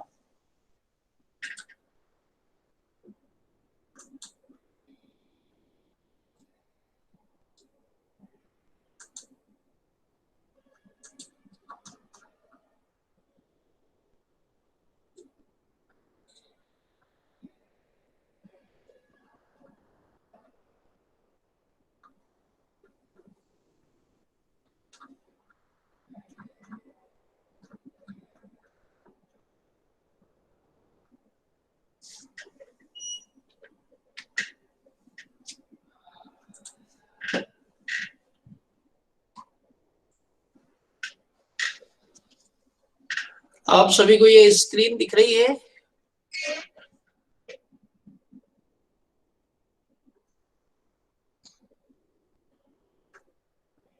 बड़ा स्क्रीन दिख रही है सभी को कि नहीं दिख रही है? यस सर दिख रही है। ठीक है, तो हम स्टार्ट करते हैं इसमें। तो यहाँ पर आप अभी जो हमने न्यूमेरिकल किया था वो सीपीएम मेथड का था न्यूमेरिकल। अब पीईआरटी मेथड भी होती है, तो उसे किस तरीके से यूज कर सकते हैं और दोनों मेथड में कहाँ पे डिफरेंस आता है उसको थोड़ा सा हम यहाँ समझते हैं।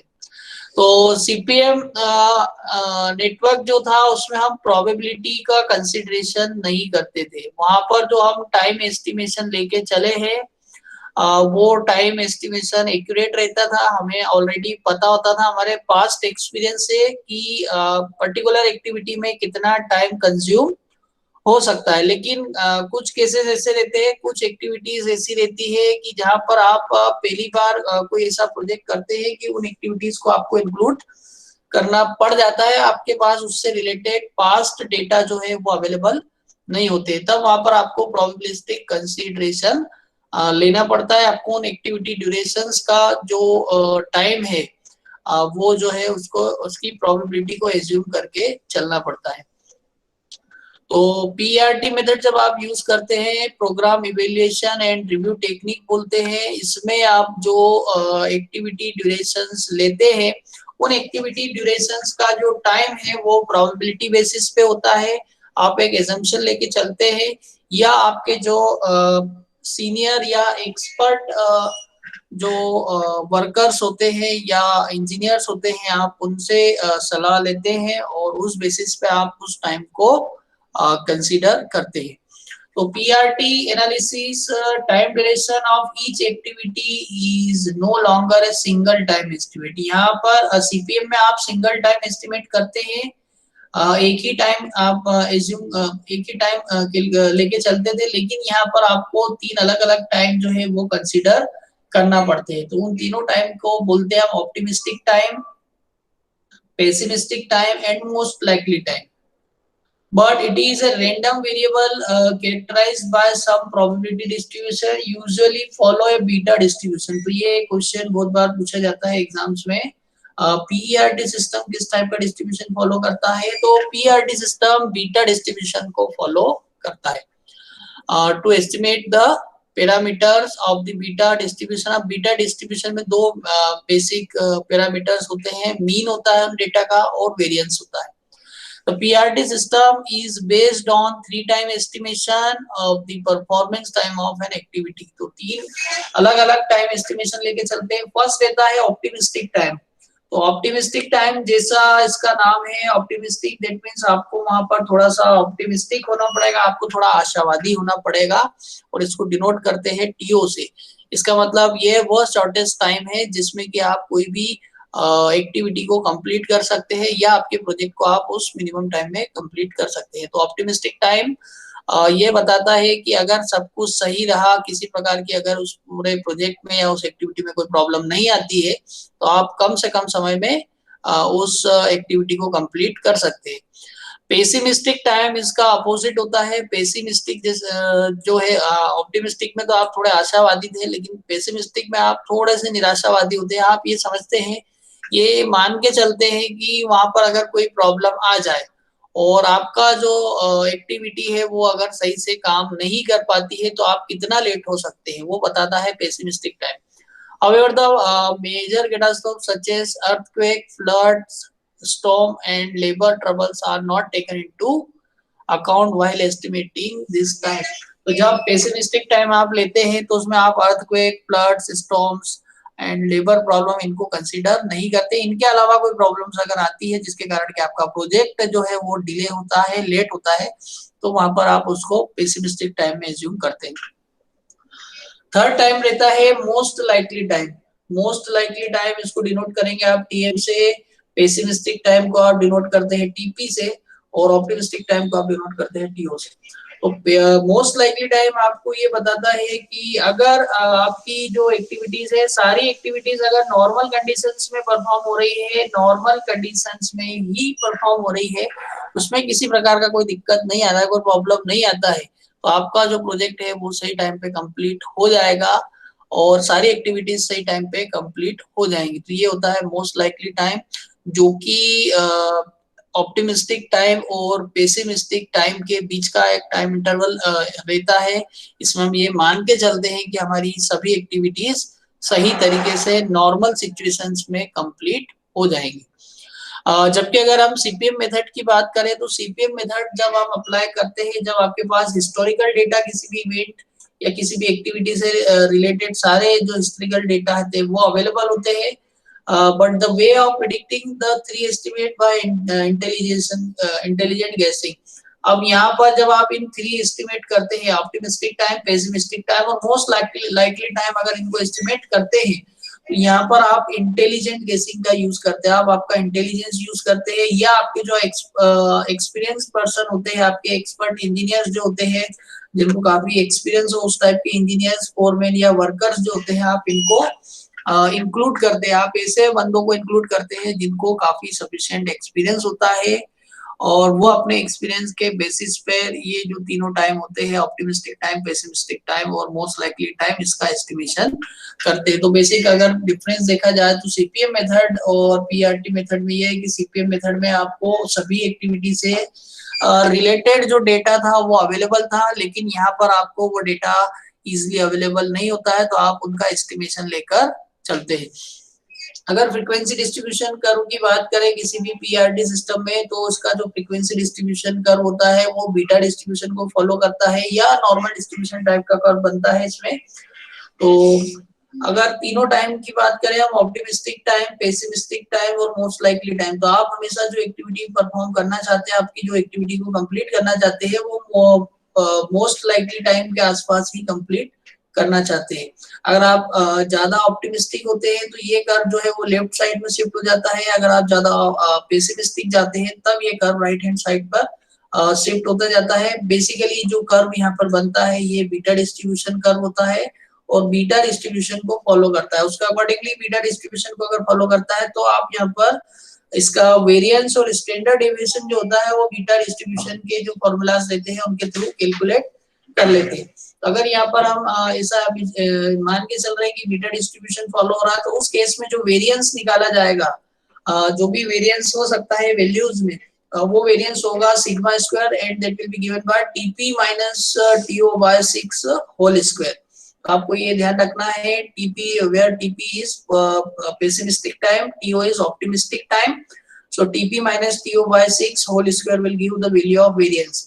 और अगर वेरिएंस का स्क्वायर रूट ले लिया जाए, अंडर रूट ऑफ वेरिएंस जो होता है that will give you standard deviation. तो आपको यहाँ से स्टैंडर्ड डेविएशन सिग्मा की वैल्यू मिल जाती है, दैट मींस वो वेरिएंस बताएगा कि आप सेंट्रल वैल्यू से कितना डेविएट हो सकते हैं। यहाँ पर जो मीन है इस केस में, पीआरटी सिस्टम के केस में अगर मीन की बात करें तो मीन को डिनोट करेंगे म्यू से, क्योंकि बीटा डिस्ट्रीब्यूशन है तो इसका जो मीन निकाला जाएगा वो होगा TO plus 4tm plus TP by 6। ये फॉर्मूला काफी इंपॉर्टेंट है, ये बहुत सी एग्जाम्स में पूछा भी जाता है। तो mu is equal to TO plus 4tm plus TP by 6। तो ये फॉर्मूला लगा के आप मीन निकाल सकते हो। जो मीन होता है उसे हम एवरेज टाइम बोलते हैं या expected time of activity completion बोलते हैं। अगर इसे हम एक्सपेक्टेड टाइम बोले तो भी फॉर्मूला आप सेम ही यूज करेंगे, TO plus 4tm plus TP by 6। तो इस तरीके से आप ये वैल्यू फाइंड आउट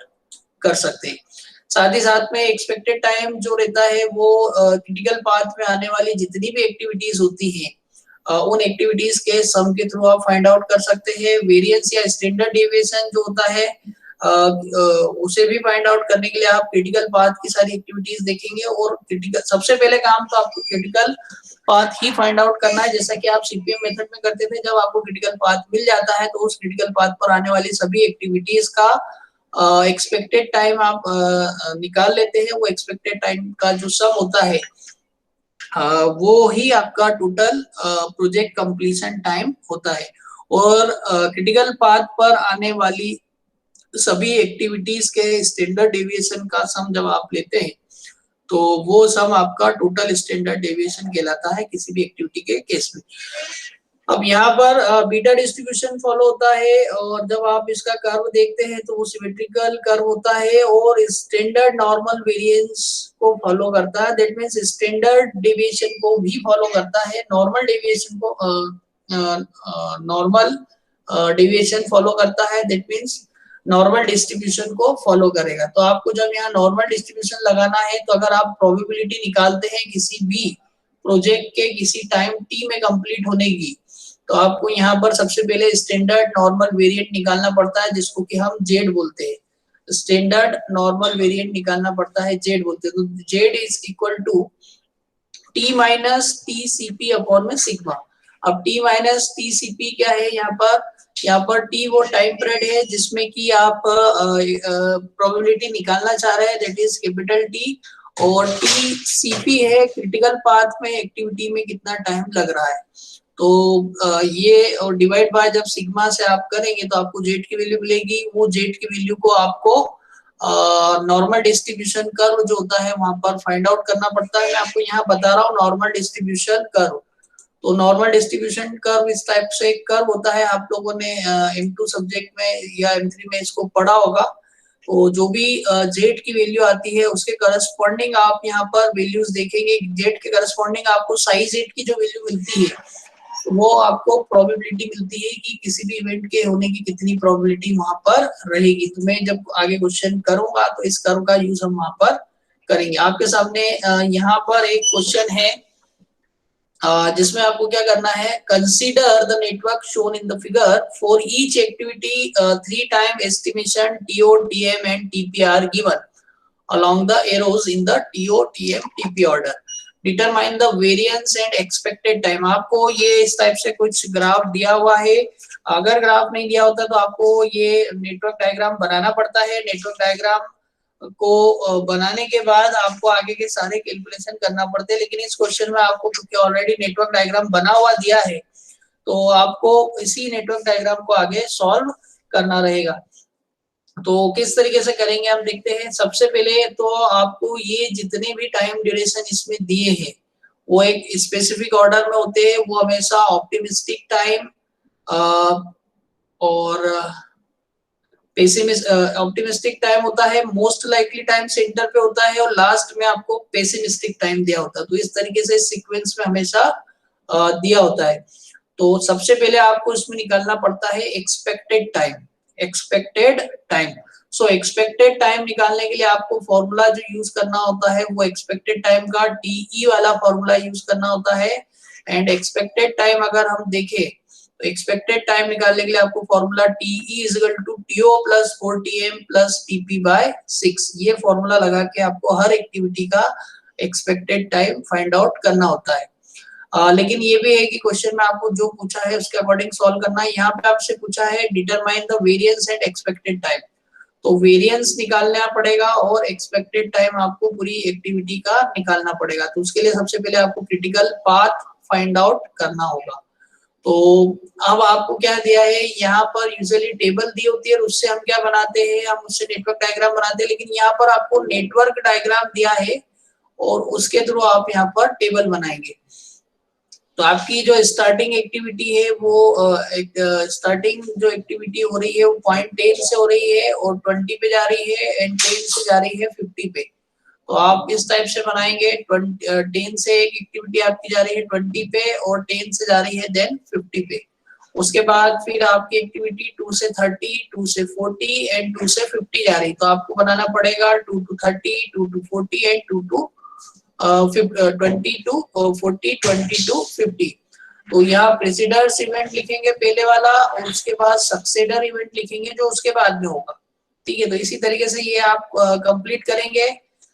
यहाँ पर अगर आप एक्टिविटी की बात करें 10 to 20 की अगर बात करें तो आपका TO जो है ऑप्टिमिस्टिक टाइम 6 है, मोस्ट लाइकली टाइम 9 है और पेसिमिस्टिक टाइम 12 है। तो 6, 9, 12 यहाँ पर आप लिख देंगे इस तरीके से। तो आपको सारे टाइम जो है हर एक्टिविटी के लिखते जाना है टेबल में।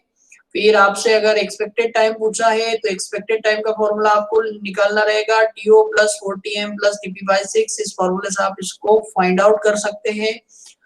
देन आपसे पूछा है इसमें वेरिएंस, तो वेरिएंस होता है सिग्मा स्क्वायर।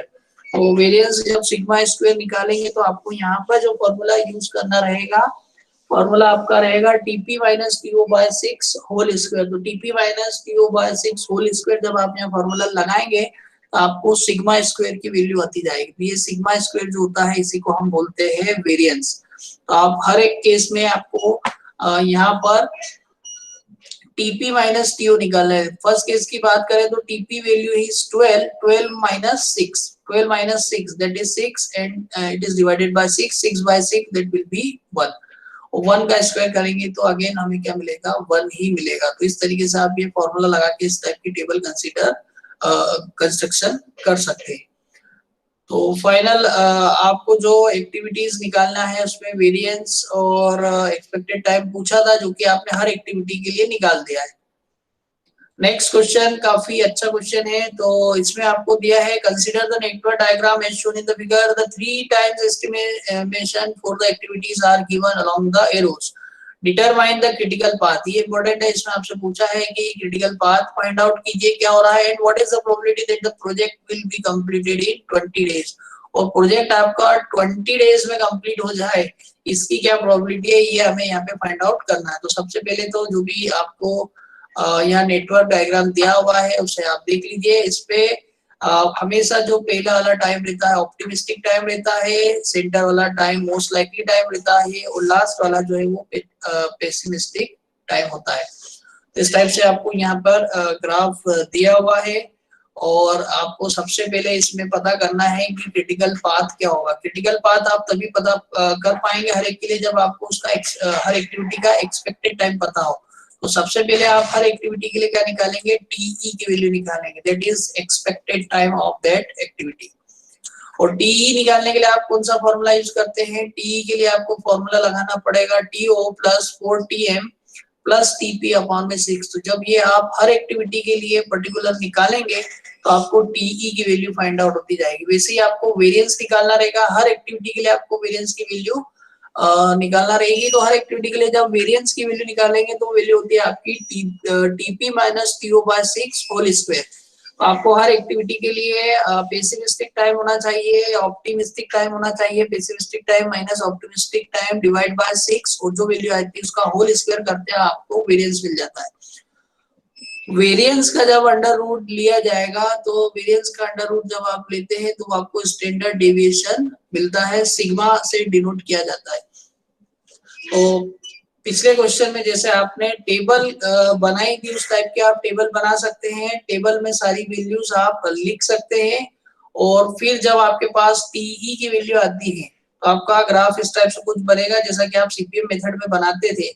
ये ग्राफ है, यहाँ पर टीई की वैल्यू निकाली गई है, टी एक्सपेक्टेड कितना आ रहा है 3। ये वैल्यू कैसे आपने कैलकुलेट की है, टी एक्सपेक्टेड की वैल्यू एक्टिविटी 1 to 2 के लिए जब आप लगाएंगे तो आपको ये फॉर्मूला लिखना पड़ेगा, TO plus four TM plus TP by 6। जब आप इस फॉर्मूले में टीओ टीएम और टीपी की वैल्यू रखेंगे तो आपको टीई निकलेगा, एक्सपेक्टेड टाइम निकलेगा किसी भी एक्टिविटी के लिए। तो यहाँ एक्टिविटी 1 से 2 के लिए जो एक्सपेक्टेड टाइम आ रहा है वो आ रहा है 3 का, एक्टिविटी 2 से 3 के लिए एक्सपेक्टेड टाइम आ रहा है अगेन 3 डेज का, एक्टिविटी 2 से 4 के लिए एक्सपेक्टेड टाइम आ रहा है 3 डेज का, 4 to 5 के लिए एक्सपेक्टेड टाइम है 7 डेज, 3 to 5 के लिए एक्सपेक्टेड टाइम आ रहा है 3 डेज। तो इसी तरीके से सभी एक्टिविटीज का आपको एक्सपेक्टेड टाइम निकालना है, और वो एक्सपेक्टेड टाइम निकालने के लिए आपको यहाँ पे फॉर्मूला टीई वाला अप्लाई करना पड़ेगा। ठीक है, तो आप ये जब सारा एक्सपेक्टेड टाइम आ जाता है आपको तो आपको फॉरवर्ड पास मेथड और बैकवर्ड पास मेथड लगाकर ई और एल की वैल्यू फाइंड आउट करना है, जैसा कि आप सीपीएम मेथड में करते हैं। तो मैं ये मान के चल रहा हूँ कि आपने सीपीएम मेथड सीख ली है और आपको ई और एल वैल्यू हर पॉइंट पर हर नोड पर निकालना आ गई है। फिर आपको निकालना रहेगा हर पॉइंट पर सिग्मा स्क्वायर की वैल्यू। फॉर एग्जांपल एक्टिविटी 1 से लेके 2 तक जो रही है उसके लिए सिग्मा स्क्वायर की वैल्यू आ रही है 1। तो वो किस बेसिस पे कैलकुलेट किया गया है, उसको आपने TP minus TO by 6 whole square लगाया है। तो आपकी फर्स्ट जो है 1 to 2 में वो है TP minus TO, that means 8 minus 2, और उसको जब डिवाइड बाय 6 करेंगे तो 8 minus 2 that means 6 divide by 6 होगा 1 का स्क्वायर करेंगे तो वैल्यू आएगी 1। तो आपको सिग्मा स्क्वायर की वैल्यू भी मिल जाएगी, तो सिग्मा स्क्वायर वैल्यू आ जाएगी 1। सिमिलरली आपको सभी एक्टिविटीज के लिए सिग्मा स्क्वायर की वैल्यू भी फाइंड आउट करना है। इम्पोर्टेंट अब इसमें ये है कि आपको क्रिटिकल पाथ जो है वो फाइंड आउट करना है। तो अगर आप क्रिटिकल पाथ फाइंड आउट करना जा रहे हैं तो सबसे पहले आपको टाइम देखना पड़ेगा। तो 1 to 2 में एक्सपेक्टेड टाइम लग रहा है 3, 2 से लेके 4 तक वाले में एक्सपेक्टेड टाइम है 3, 3 plus 3 6, देन 4 to 5 में एक्सपेक्टेड टाइम है 7, तो 6 plus 7 करेंगे 13, और देन 5 to 6, 13 plus 6 19। तो आपको जो एक्टिविटी है 1 to 4 5 6, 1 to 4 5 6 में आपको एक्सपेक्टेड टाइम जो लगेगा इस इवेंट के कंप्लीट होने का, इस प्रोजेक्ट के कंप्लीट होने का, वो 19 डेज रहेगा। आप कोई और भी पाथ सिलेक्ट कर सकते हैं, आप 1 से 2, 2 से 3, 3 to 5, 5 to 6 भी जा सकते हैं, आप 1 to 2, 2 to 3, 3 to 6 भी जा सकते हैं आप, 1 to 2, 2 to 3, 3 to 4, 4 to 5, 5 to 6 भी जा सकते हैं, 1 to 2, 2 to 4, 4 to 6 भी जा सकते हैं। लेकिन आपका वो ही पाथ क्रिटिकल पाथ होगा जिसमें कि सारी की सारी जो है जो एक्टिविटीज की का टाइम ड्यूरेशन आप ले और वो टाइम कैसा आ जाए, मैक्सिमम आ जाए। तो मैक्सिमम टाइम आपका जिस भी पाथ में मिलेगा वो पाथ आपका क्या हो जाएगा, क्रिटिकल पाथ हो जाएगा।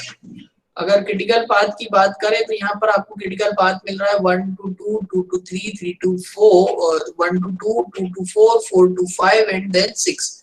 एंड सिमिलरली आपको एक और पाथ मिल रहा है 1 2 3 4 5 6। ये दोनों ही पाथ जो हैं दोनों ही आपके क्रिटिकल पाथ है। इसमें एक्टिविटी 3 से 4 वाली जो है वो एक डमी एक्टिविटी ली गई है। वो इसलिए डमी एक्टिविटी ली गई है क्योंकि यहाँ पर 2 और 4 जो है वो सेम पॉइंट पर 2 4 और 2 3 जो है वो सेम नोड से स्टार्ट हो रहे हैं और सेम नोड पर ही एंड हो रहे थे, इसलिए हमने एक डमी एक्टिविटी यहाँ पर 3 to 4 ऐड की है।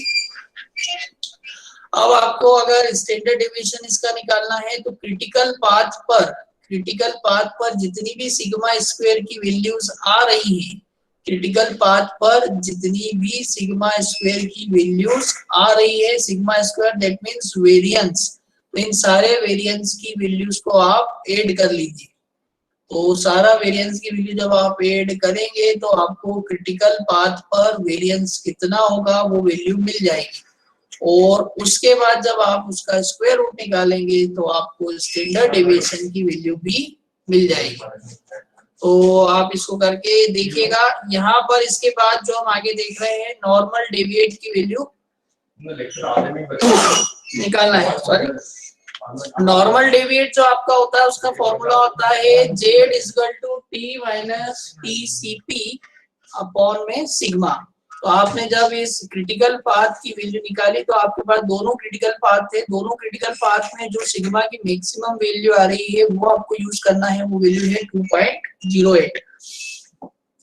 तो आपसे क्वेश्चन में बोला गया है what is the probability that the project will complete in 20 days. यहाँ जो कैपिटल टी है वो हो जाएगा 20 डेज, जबकि आपका जो क्रिटिकल पाथ आया है वो आ रहा है 19 डेज का।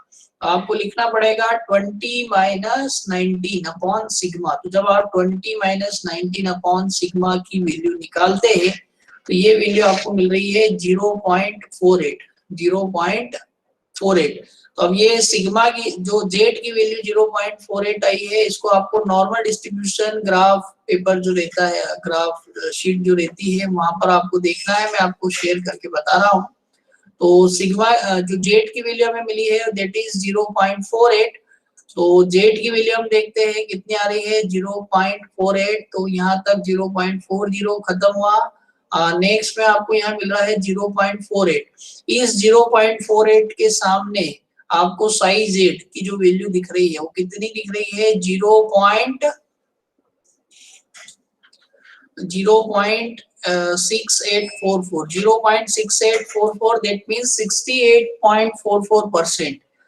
तो 68.44%। तो हम यहाँ ये समझ सकते हैं कि क्रिटिकल एक्टिविटी अगर 19 डेज की है तो प्रोजेक्ट को जो और उसका स्टैंडर्ड डेविएशन सिग्मा अगर 2.08 आ रहा है, तब इस केस में जो प्रोजेक्ट के 20 डेज में कंप्लीट होने की प्रोबेबिलिटी होगी वो होगी 68.44%।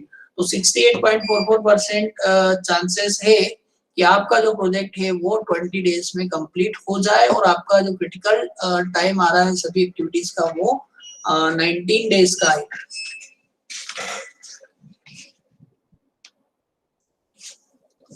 नेक्स्ट एक क्वेश्चन और मैं यहाँ लेना चाहूंगा। तो वो क्वेश्चन जब हम करेंगे तो बाकी सारे कॉन्सेप्ट भी हमारे क्लियर हो जाएंगे। तो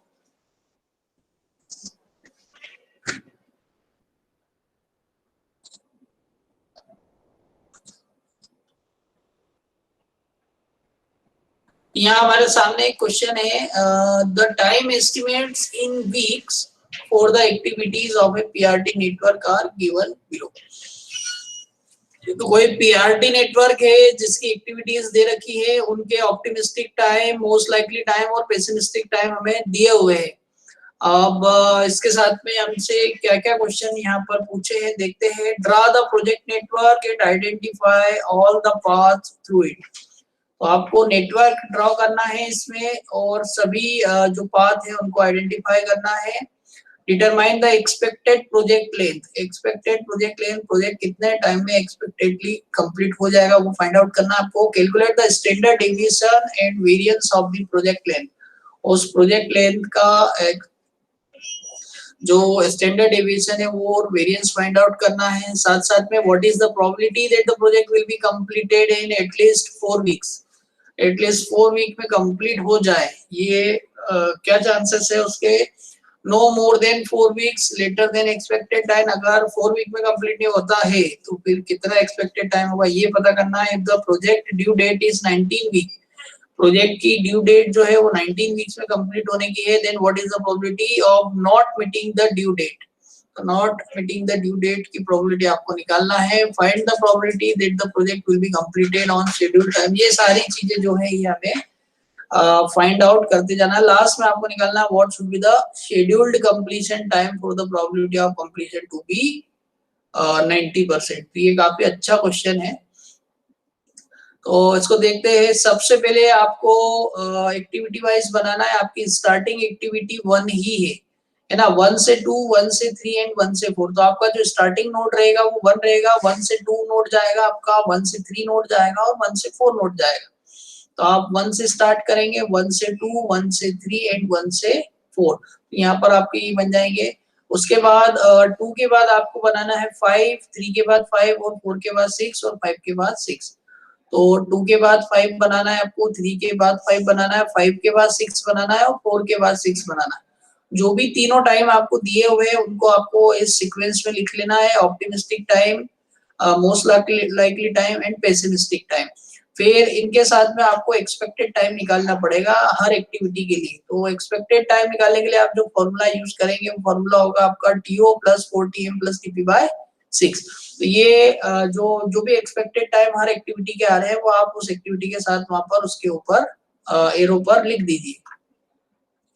सिमिलरली नेक्स्ट जो आपको उसमें सिग्मा स्क्वायर की वैल्यू निकालना है, तो sigma square that means variance जो होता है वो होता है TP - TO/6 का होल स्क्वायर। तो TP वैल्यू आपको दी हुई हर एक्टिविटी के लिए, आपको TO वैल्यू दी हुई है, TP - TO/6 करेंगे, 7 - 1/6 करेंगे, 6/6 दैट मींस 1 का स्क्वायर करेंगे तो 1 आ जाएगा। तो इसीलिए सेम तरीके से आप सभी के लिए सिग्मा स्क्वायर की वैल्यू जो है वो फाइंड आउट कर सकते हैं।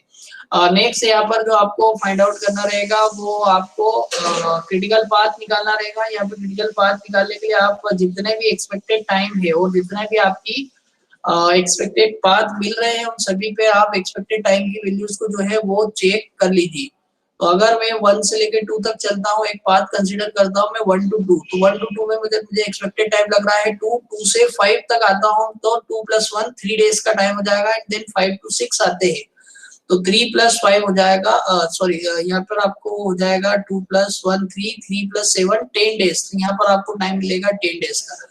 एक और पाथ अगर मैं नीचे वाला पाथ फॉलो करूं 1 to 4, 4 to 6, तो 1 to 4 में एक्सपेक्टेड टाइम है 3 डेज का, 3 और 4 to 6 में 5 डेज का है, 3 + 5 करेंगे तो यहाँ 8 डेज मिल जाएगा। नेक्स्ट अगर मैं जो स्ट्रेट पाथ एक दिख रहा है 1 to 3, 3 to 5, 5 to 6, अगर इसको हम कंसीडर करते हैं तो इसमें 1 to 3 में जो मिल रहा है 4 डेज में और 3 to 5 मिल रहा है 6, तो 4 + 5 हो जाएगा 6 एंड 5 to 6 मिल रहा है 7 डेज में, तो 4 + 6 10, 10 + 7 17 डेज। तो जो मेरा मैक्सिमम टाइम मिल रहा है वो लग रहा है 17 डेज का, जो कि लग रहा है पाथ 1 3 5 6 में। तो मेरा जो पाथ 1 3 5 6 है, ये पाथ 1 3 5 6 जो है वो मेरी क्रिटिकल एक्टिविटी पाथ हो जाएगा। तो यहाँ पर मुझे जो क्रिटिकल एक्टिविटी पाथ मिलेगा वो रहेगा 1 3 5 6, और जो क्रिटिकल एक्टिविटीज का ड्यूरेशन है दैट मींस मेरा प्रोजेक्ट कंप्लीशन ड्यूरेशन जो रहेगा वो हो जाएगा 17। अब ये सारी वैल्यूज वीक्स में दी है तो that means it will complete in 17 weeks. अब जो भी वैल्यूज हमें जो भी क्वेश्चन हमसे पूछे गए हमें हम वन बाय वन उसे सॉल्व करते जाएंगे। साथ साथ में आपको पूछा गया है कि वेरिएंस कितना होगा। फर्स्ट क्वेश्चन में आपसे पूछा है draw the project network and identify all the path, ये हमने कर लिया है अभी। Determine the expected project length, तो एक्सपेक्टेड प्रोजेक्ट लेंथ भी हमने निकाल ली है, दैट इज 17 डेज। नेक्स्ट हमें कैलकुलेट करना है, calculate the standard deviation and variance of the project, उस प्रोजेक्ट का स्टैंडर्ड डेविएशन और वेरिएंस। तो अब आपको क्या करना है कि जो आपका क्रिटिकल पाथ है वहां पर आपको सिग्मा स्क्वायर की वैल्यू फाइंड आउट करना है। दैट मींस एक्टिविटी 1 3 3 5 और 5 6 के लिए 1 3 3 5 और 5 6, 1 3 3 5 एंड 5 6। इन एक्टिविटीज पे आपको सिग्मा स्क्वायर की वैल्यूज फाइंड आउट करना है। और आप ऑलरेडी क्योंकि टेबल में आप निकाल चुके होंगे तो आपको सिर्फ क्या करना है कि इन एक्टिविटीज में जो जो सिग्मा स्क्वायर की वैल्यूज आ रही हैं उन वैल्यूज को आपको ऐड करना है। तो सिग्मा स्क्वायर की वैल्यू क्या आ गई, 5 आ गई। तो यहाँ पर आपको सिग्मा स्क्वायर की जो वैल्यू है वो मिल रही है 5। और अगर क्रिटिकल पाथ हम देखें 1 3 3 5 5 6, 1 3 3 5 और 5 6, तो इसमें टोटल जो आपको सिग्मा स्क्वायर की वैल्यू मिल रही है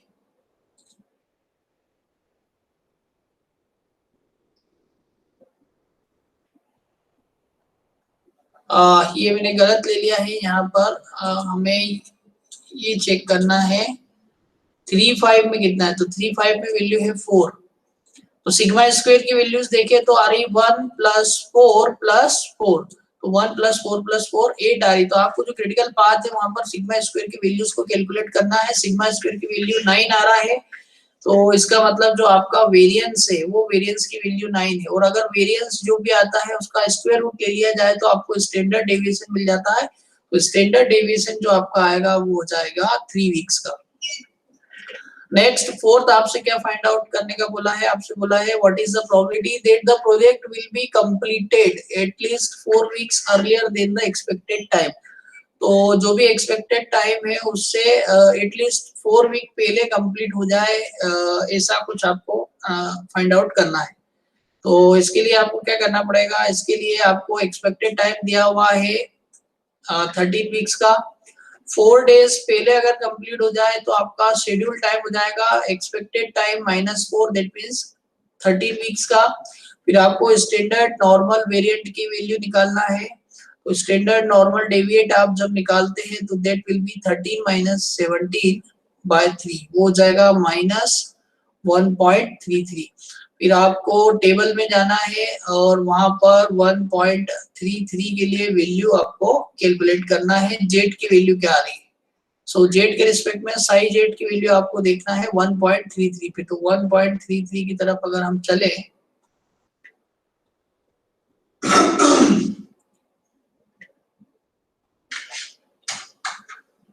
तो 1.33 पे वैल्यू आपको मिल रही है 90.82, दैट मींस 0.9082,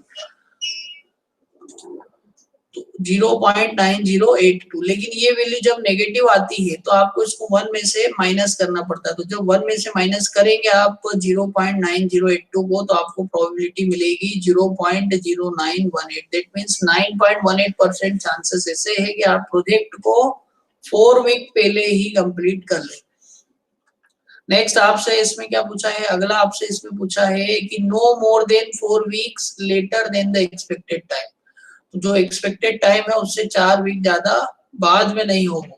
तो उसके लिए क्या करेंगे आप, probability that the project will be completed in no more than 4 weeks later than the expected. तो एक्सपेक्टेड टाइम आपका कितना है 4 वीक। अब इससे आप ज्यादा से ज्यादा 4 वीक और बढ़ा सकते हैं, तो आपका शेड्यूल्ड टाइम कितना आ जाएगा 21 वीक। सो जब आप 21 माइनस 17 करेंगे डिवाइड बाय 3 करेंगे तो अगेन ये वैल्यू 1.33 आ रही है, लेकिन ये वैल्यू पहले -1.33 आ रही थी, इस बार 1.33 आ रही। तो अगर जेड की वैल्यू 1.33 आती है तो उस केस में प्रोबेबिलिटी हमें मिलती है 0.9082। तो 90.82% चांसेस ऐसे है कि आप उस प्रोजेक्ट को लेट करते करते ज्यादा से ज्यादा 4 वीक लेट कर सकते हैं। नेक्स्ट आपसे जो ई वाले क्वेश्चन में पूछा है, वो पूछा है if the project due date is 19 week, अगर प्रोजेक्ट की ड्यू डेट 19 वीक है, then what is the probability of not meeting the due date. तो अगर प्रोजेक्ट की ड्यू डेट, दैट मींस आपको अगर वो प्रोजेक्ट 19 वीक्स में कंप्लीट करके देना है, तो what will be the probability of not meeting the due date, उस ड्यू डेट पे प्रोजेक्ट कंप्लीट नहीं होने की क्या प्रोबेबिलिटी होगी। सो अगर आपका ड्यू डेट 19 डेज है, आपका जो एक्सपेक्टेड जो आ रहा है कंप्लीशन, वो आ रहा है 17 वीक्स का, तो 19 माइनस 17/3 करेंगे तो ये वैल्यू आ रही है आपकी 0.667। आप इसको 0.67 कर सकते हैं राउंड ऑफ में। जब आप 0.67 के लिए टेबल में वैल्यू देखेंगे तो वहां पर आपको प्रोबेबिलिटी मिलेगी 0.7486, मतलब 74.86% चांस ऐसे है कि आप उसको उस टाइम पर कंप्लीट नहीं कर पाएंगे। नेक्स्ट आपसे जो एफ में पूछा है, क्वेश्चन नंबर एफ में पूछा है find the probability that the project will be completed on schedule if the scheduled completion time is 20 weeks. तो क्या प्रोबेबिलिटी है अगर प्रोजेक्ट कंप्लीशन टाइम 20 वीक्स दे दिया जाए तो 20 वीक्स में वो कंप्लीट हो जाए, उसकी प्रोबेबिलिटी निकाला। लगभग सभी क्वेश्चन सिमिलर है। तो शेड्यूल टाइम आपको 20 वीक्स दिया है, एक्सपेक्टेड टाइम आपका 17 है, 20 माइनस 17 बाद सिग्मा वैल्यू आपकी आ रही है 3, तो उससे डिवाइड कर देंगे तो वैल्यू आ जाएगी आपकी 1। तो 84.13% चांसेस है कि आप 20 वीक्स में उसको कंप्लीट करके दे देंगे। अब लास्ट वाला क्वेश्चन थोड़ा सा घुमा के पूछा है आपसे, इसमें what should be the scheduled completion time for the probability of completion to be 90%। अगर उस प्रोजेक्ट के कंप्लीट होने की प्रोबेबिलिटी 90% है तो शेड्यूल टाइम बताइए, शेड्यूल कंप्लीशन टाइम बताइए, कितने वीक में वो कंप्लीट हो सकता है। तो इस बार आपको प्रोबेबिलिटी दी गई है और आपको इससे कैपिटल टी की वैल्यू फाइंड आउट करना है। तो यहाँ पर आपको प्रोबेबिलिटी दी गई है 0.98, तो आपको अब टेबल में जाना पड़ेगा। 0.98 प्रोबेबिलिटी के लिए जेड की वैल्यू फाइंड आउट करना होगी। तो टेबल में चलते हैं, साई जेड की वैल्यू 0.9 देखते हैं हम कहाँ आ रही है।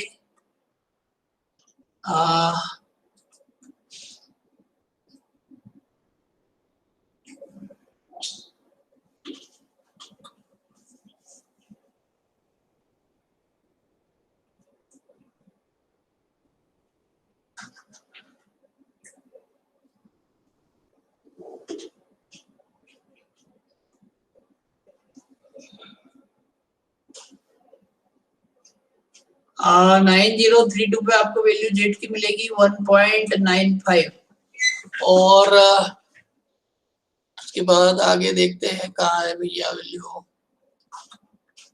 868889.9015 पे आपको वैल्यू मिल रही है 1.29। तो ये लगभग 90 के नियरली है, तो हम 1.29 अगर कंसीडर करते हैं यहाँ पे, तो हाँ यहाँ पर वैल्यू हमने 1.28 या 1.29 कंसीडर की है। टी हमें फाइंड आउट करना है, एक्सपेक्टेड टाइम आपका 17 डेज का है, इसको मल्टीप्लाई करके जब सॉल्व करेंगे तो 20.84 वीक्स, दैट मींस लगभग 21 वीक्स में आपका प्रोजेक्ट कंप्लीट हो जाएगा। अगर उस प्रोजेक्ट के कंप्लीट होने की प्रोबेबिलिटी जो है वो 90% हो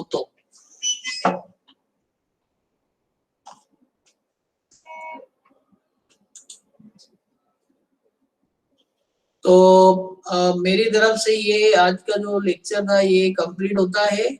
और अगर आपको कुछ डाउट है इसमें अब, तो वो मुझसे पूछ सकते हैं।